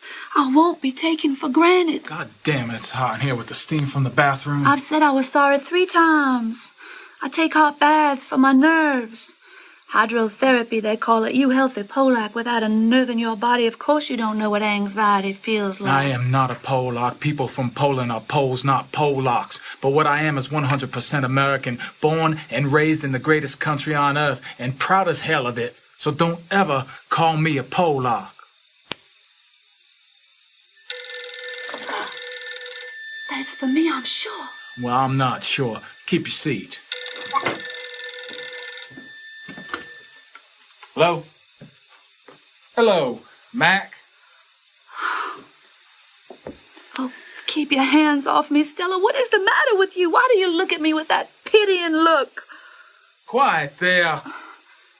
Oh, we got a noisy woman in the place. Go on, man. Riley's? No, I don't want to bowl at Riley's. No, we're going to bowl at the west side or the gala. All right, Mac? See ya.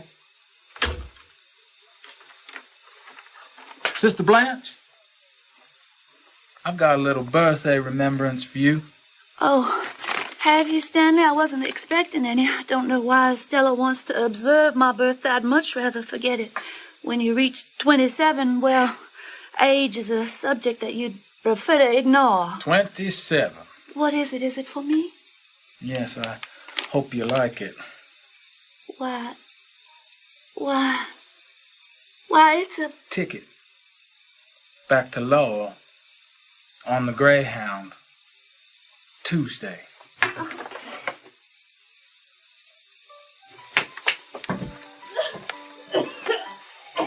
Well, You didn't need to do that. don't forget all that I You took shouldn't have off been so her. cruel to someone alone as she is. Oh, the delicate piece she is. She is. She was. You didn't know Blanche as a girl. Nobody was tender and trusting as she was, but people like you abused her and forced her to change. Do you think you're going bowling now? Sure. You are not going bowling. Why did you do this to her? I done nothing to no one. Let go of my shirt. You torn it. Tell me why. When we first met, me and you thought I was common? How right you was, baby. I was common as dirt. You showed me the snapshot of that place with the columns. I pulled you down off them columns, and how you loved it. Having them colored lights going. And wasn't we happy together? Wasn't it all okay till she showed here? Wasn't it? Wasn't we happy together? Wasn't it all okay? Huh? Till she showed here, hoity-toity describing me as an ape? Hey. Stella, what is it? Take me to the hospital. Yeah, baby. Easy now. Easy now. Yeah, baby. Easy.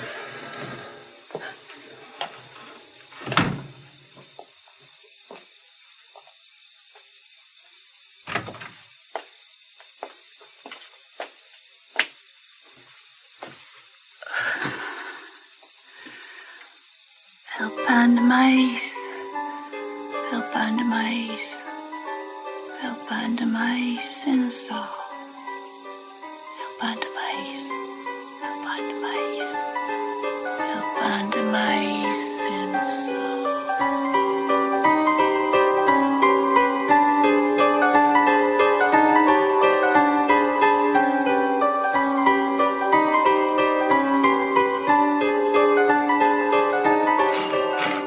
Who is it, please? Hey, Mitch.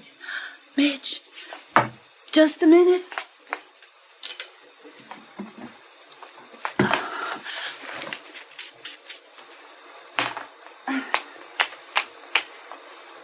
Mitch.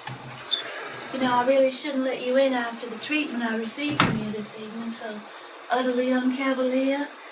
But hello, beautiful. My, what a cold shoulder. And a face like a thundercloud. And such uncouth apparel. Why, you haven't even shaved.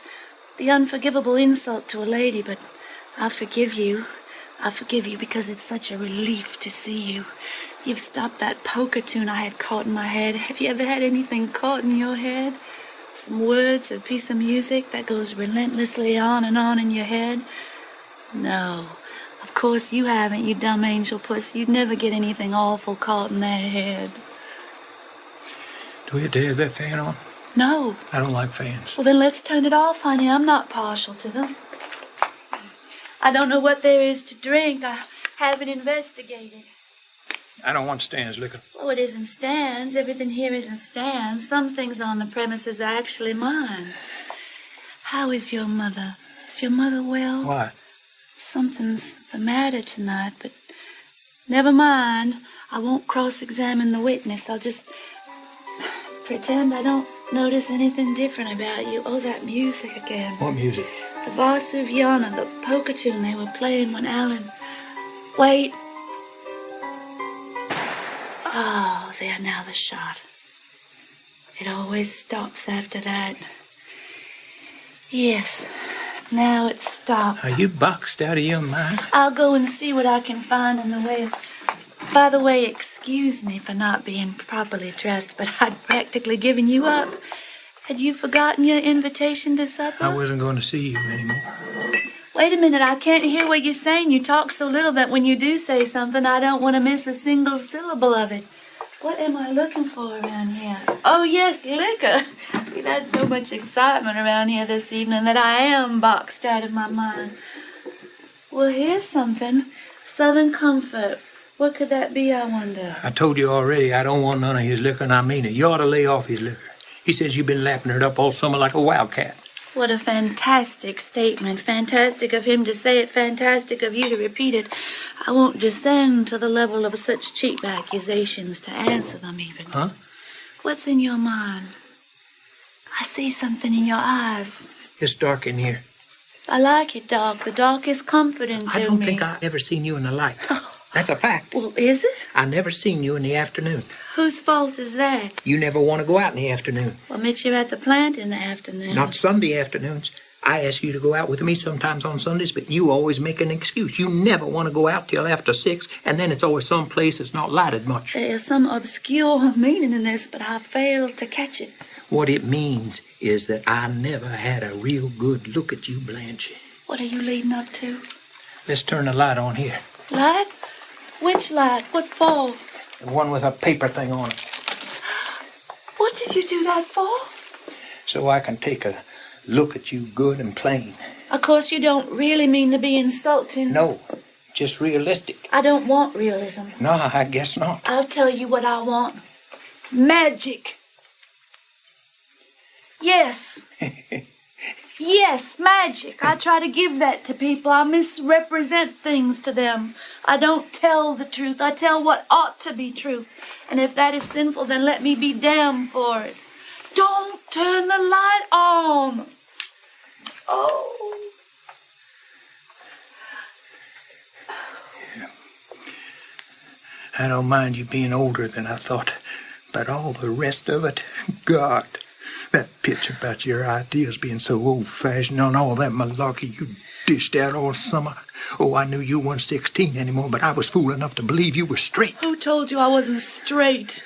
My loving brother-in-law, and you believed him? Yeah, I called him a liar at first, and then I checked on the story. First, I asked our supply man who travels through Laura, and then I talked directly over long distance to the merchant. Who is the merchant? Kefaba. The merchant Kefaba of Laura? I know the man. He whistled at me. I put him in his place, so now for revenge he makes up stories about me. 3 people, Kefaba, Stanley, and Shaw, swore to them. Rub-a-dub-dub, 3 men in a tub, in such a filthy tub. Didn't you stay at a hotel called the Flamingo? Flamingo? No. Tarantula was the name of it. I stayed at a hotel called the Tarantula Arms. Tarantula? Yes, a big spider. That's where I brought my victims. Yes, I had many intimacies with strangers. After the death of Alan, intimacies with strangers was all I seemed able to fill my empty heart with. I think it was just panic. Just panic that drove me from one to another, hunting for some protection here and there, and in the most unlikely places, even at last in a 17-year-old boy. But somebody wrote the superintendent about it. This woman is morally unfit for her position. This woman is morally unfit for her position. True. Well, yes, I suppose unfit somehow. Anyway, so I came here. There was nowhere else I could go. I was played out. You know what played out is? My youth was suddenly gone up the waterspout, and I met you. You said you needed somebody. Well, I needed somebody too. I thank God for you because you seemed to be gentle, cleft in the rock of the world that I could hide in. The poor man's paradise is a little piece. But I guess I was asking, hoping too much. Kefaba, Stanley, and Shaw tied an old tin can to the tail of a kite. You lied to me, Blanche. Don't say I lied to you. Lies, lies, inside and out, all lies. Never inside. I never lied in my heart. Flores, flores, flores para los muertos, flores. What? Flores. Oh, somebody outside. I lived in a house where dying old women remembered their dead men. Flores, flores, flores para los muertos. Crumble and fade, and regrets, recriminations. If you'd done this, it wouldn't have cost me that. Corones para los muertos, corones. Legacies. And other things such as blood-stained pillow slips. Her linen needs changing. Yes, Mother, but couldn't we get a colored girl to do it? No, of course we couldn't. Everything gone but the death. I used to sit here, and she used to sit over there, and death was as close as you are. We didn't dare even admit we'd ever heard of it. The opposite is desire. So do you wonder? How could you possibly wonder? Not far from Belle Reve, before we'd lost Belle Reve, was a camp where they trained young soldiers. On Saturday nights, they would go in town to get drunk. And on the way back, they would stagger onto my lawn and call, "Blanche! Blanche!" The deaf old lady remaining suspected nothing, but sometimes I slipped outside to answer their calls. Later, the paddy wagon would gather them up like daisies the long way home. Blanche. What do you want? What I've been missing all summer. Then marry me, Mitch. I don't think I want to marry you anymore. No? You're not clean enough to bring in the house with my mother. Go away then. Get out of here quick before I start screaming fire. Get out of here quick before I start screaming fire. Fire! Fire!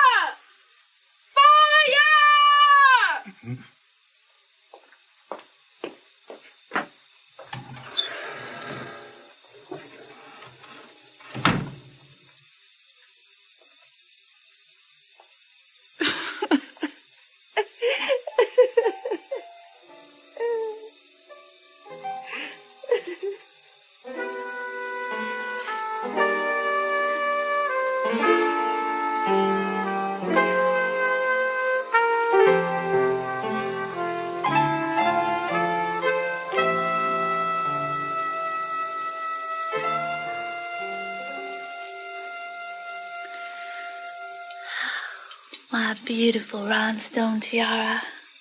Now, how about taking a swim?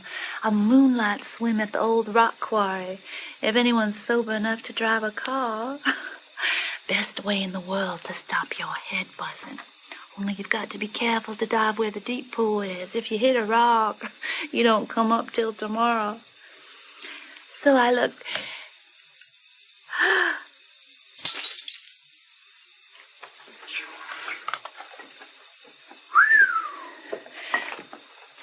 How is my sister?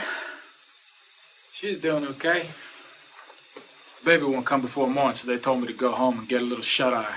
Does that mean we are to be alone in here? Yep. Just me and you, Blanche. Unless you got somebody hid under the bed. What have you got those fine feathers on for? Are you referring to my satin evening gown? Well, you left before my wire came. You got a wire? I received a telegram from an old admirer of mine. Anything good? I think so. An invitation from an old beau of mine. The one that gave you the white fox pieces? Mr. Shep Huntley. I wore his ATO pin my last year at college. I hadn't seen him again until last Christmas. I ran into him on Biscayne Boulevard.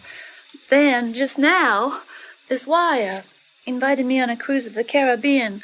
The problem is clothes. I tore into my trunk to see what I have that's suitable for the tropics. And came up with that gorgeous diamond tiara. This old relic? Oh, it's only rhinestones. Gosh, I thought it was Tiffany diamonds. Well, anyhow, I shall be entertained in style. Mm-hmm. Goes to show you never know what is coming. Just when I thought my luck had begun to fail me. Into the picture pops a Miami millionaire. This man is not from Miami. This man is from Dallas. Oh, this man is from Dallas? Yes, this man is from Dallas, where gold spouts out of the ground. Well, just so he's from somewhere. Close the curtains before you undress any further. Well, this is all I'm gonna undress right now. You seen a bottle opener? I used to have a cousin who could open a beer bottle with his teeth. That was his only accomplishment, all he could do. He was just a human bottle opener. And then one time, at a wedding party, he broke his front teeth off. After that, he was so ashamed of himself, he used to sneak out of the house when company came over. Woo-hoo-hoo! Rain from heaven. Here, shall we bury the hatchet and make it a loving cup, huh? No, thank you. Oh, well, it's a red letter night for the both of us. You having an oil millionaire and me having a baby. What are you doing in there? Here's something I always break out on special occasions like this. The silk pajamas I wore on my wedding night. Oh. Yeah. When the telephone rings and they say you got a son, I'll tear this off and wave it like a flag. I guess we are both entitled to put on the dog. When I think of how fine it is going to be to have such a thing as privacy once more, I could weep with joy. And this millionaire from Dallas is not going to interfere with your privacy any? It won't be the sort of thing you have in mind. This man is a gentleman, and he respects me. What he wants is my companionship.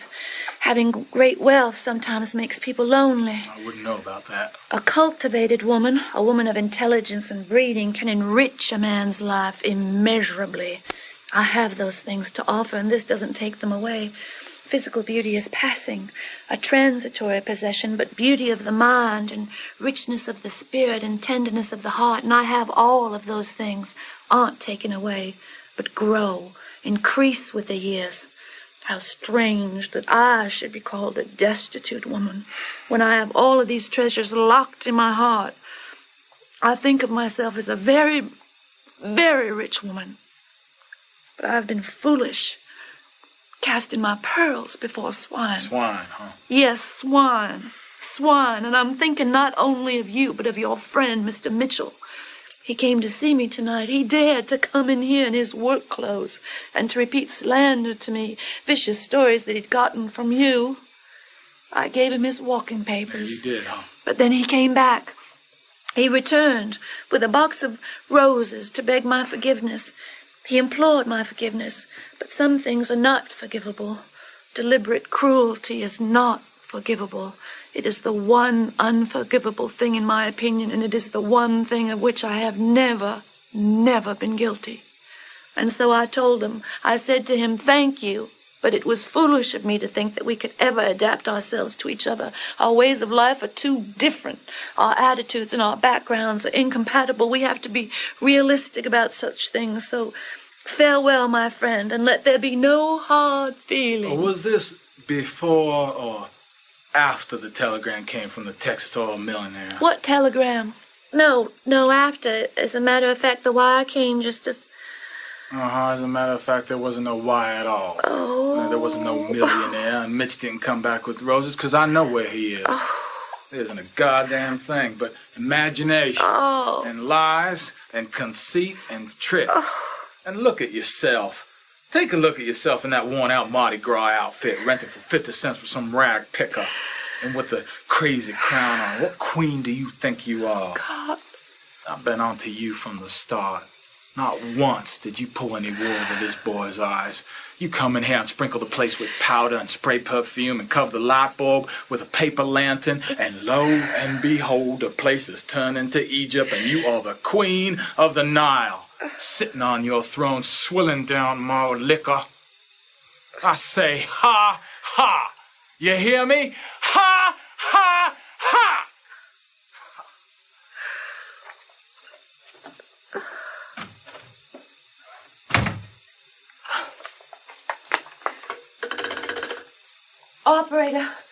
Operator, give me long distance, please. I want to get in touch with Mr. Shep Huntley of Dallas. He's so well known he doesn't require any address. Just ask anybody who... Wait! No, I couldn't find it right now. Please understand. No, wait. One moment. Someone is... Nothing. Hold on, please.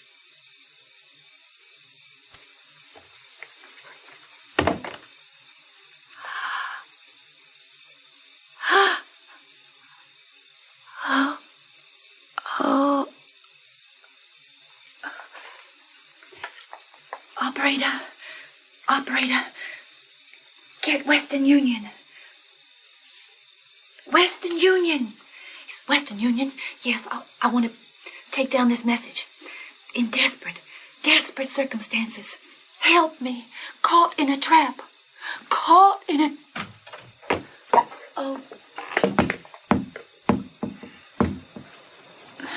Left the phone off the hook.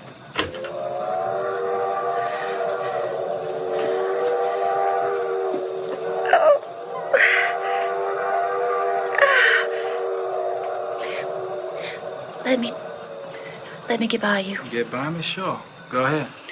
You stand over there. You got plenty of room to walk by me now. Not with you there, but I've got to get out of here somehow. You think I'll interfere with you?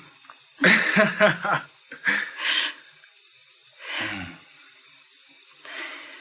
come to think of it, maybe you wouldn't be bad to interfere with. Stay back.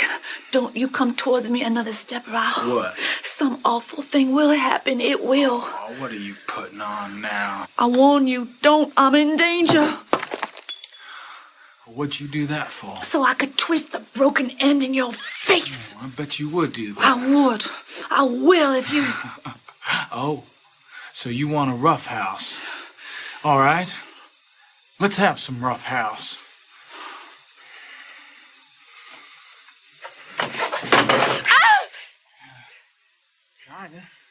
I told you, gotta drop the bottle, Todd. Drop it.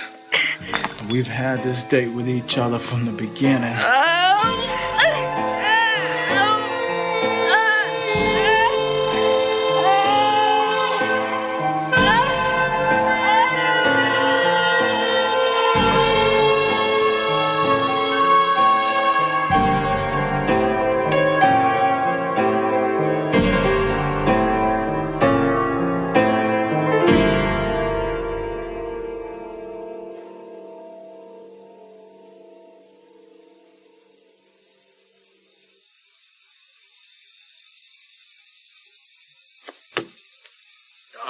Drew turned inside straight and made it, by God.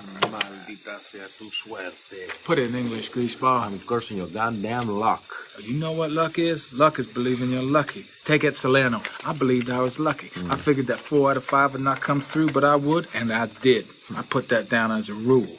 To hold front position in this rat race, you've got to believe you are lucky. You. Brag, bull. What's the matter with him? I always did say that men are callous things with no feelings, but this does beat anything, making pigs of yourself. What's the matter with her? How is my baby? Sleeping like a little angel. Brought you some grapes. Blanche. Bathing. How is she? She wouldn't eat anything but ask for a drink. What'd you tell her? I just told her that we'd made arrangements for her to rest at the country, and she's got it mixed up in her mind with Chef Huntley. Stella? Yes, Blanche? If anyone calls while I'm bathing, take the number and tell them I'll call right back. Yes. I don't know if I did the right thing. What else could you do? I couldn't believe her story and go on living with Stanley. Don't ever believe it. Life has got to go on. No matter what happens, you gotta keep on going. Is the coast clear? Yes, Blanche. Tell her how well she's looking. Please close the curtains before I come out. Yeah, I don't want... They're closed. How many for you? 2, 3. I've just washed my hair. Did you? I'm not sure I got the soap out. Such fine hair. Oh, it's a problem. Didn't I get a call? Who from, Blanche? Shep Huntley. Oh, why, not yet, honey. How strange. Hey, Mitch, come to. Stanley. What's going on here? What's happened here? I want an explanation of what's happened. Please, Blanche. Why are you looking at me like that? Is something wrong with me? You look wonderful, Blanche. Don't she look wonderful? Yes. I understand you're going on a trip. Yes, Blanche, yes, she's going on a vacation. I'm green with envy. Help me. Help me get dressed. What a pretty blue jacket. It's lilac colored. You're both mistaken. It's Stella Robia blue. The blue of the robe in the old Madonna pictures. Are those grapes washed? Huh? Washed, I said. Are they washed? They're from the French market. That doesn't mean they've been washed. Those cathedral bells. They're the only clean thing in the quarter. Well, I'm going now. I'm ready to go. She's going to walk out before they get Wait, Blanche. I don't want to pass in front of those men. Then wait till the poker game breaks Sit down up. and... I can smell the sea air.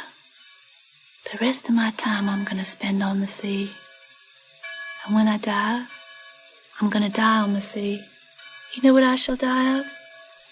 I shall die of eating an unwashed grape one day out in the ocean.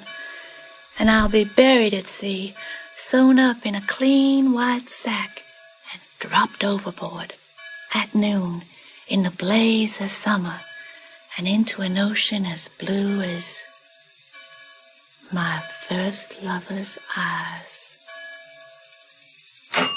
That must be them. What is it? Excuse me while I see who's at the door. Yes. I wonder if it's for me. Someone is calling for Blanche. It is for me, then. Is it the gentleman I was expecting from Dallas? I think it is Blanche. I'm not quite ready. Ask him to wait outside. Everything packed? My silver toilet articles are still out. They're waiting in front of the house. They? Who's they? There's a lady with them. I cannot imagine who this lady could be. How is she dressed? Just sort of plain tailored outfit. Possibly she's... Shall we go, Blanche?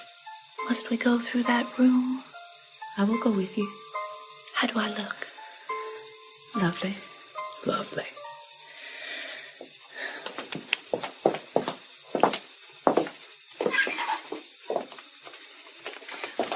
Please don't get up. I'm only passing through. You're not the gentleman I was expecting. How do you do?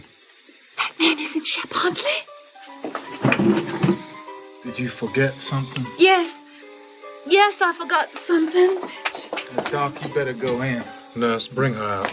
Yes, Doctor. Oh, no. Hello, Blanche. Hello. Hello, Blanche. She says that she forgot something. That's all right. What did you forget, Blanche? It don't matter. We can pick it up later. Sure, we can send it along with the trunk. I don't know you. I don't know you.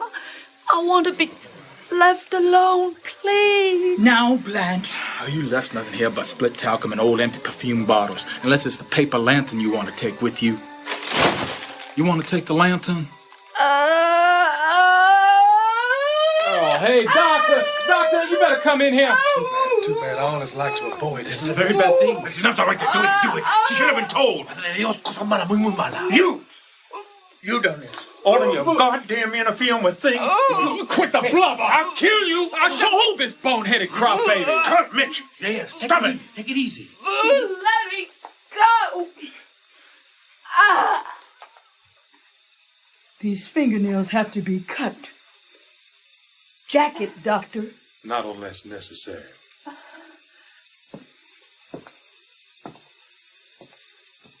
Miss Dubois?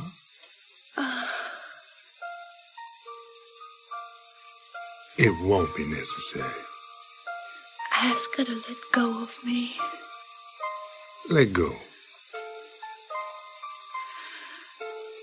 Whoever you are, I have always depended on the kindness of strangers.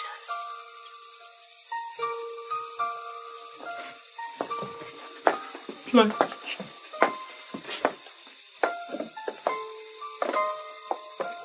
Blanche? Blanche?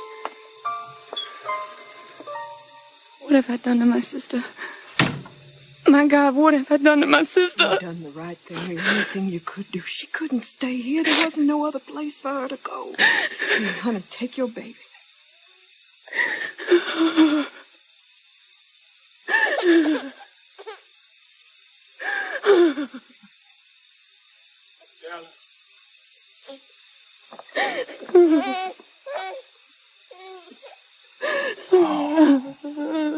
Now, honey.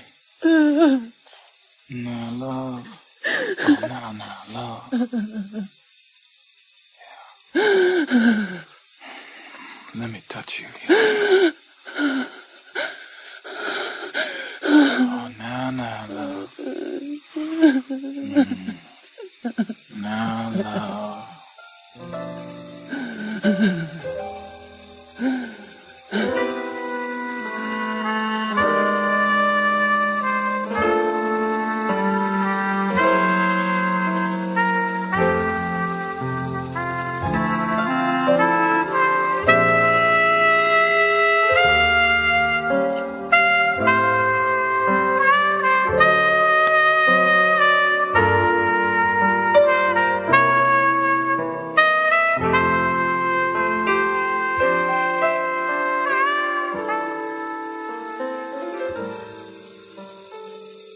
This game, these 7 cards stood.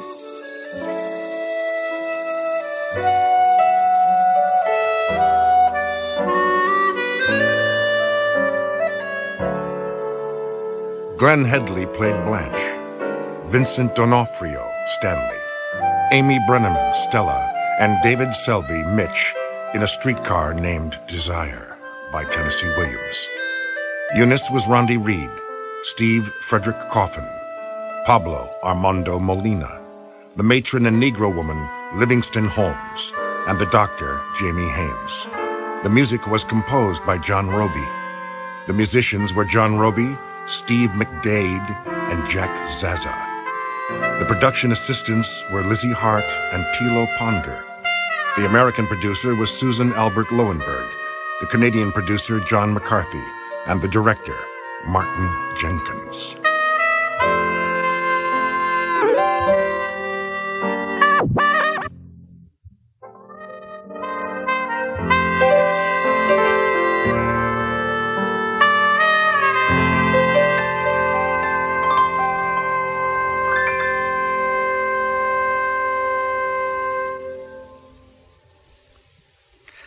And that was a co-production between the BBC, the Canadian Broadcasting Corporation, and Los Angeles Theatre Works. And it was recorded in the studios of KCRW, Santa Monica.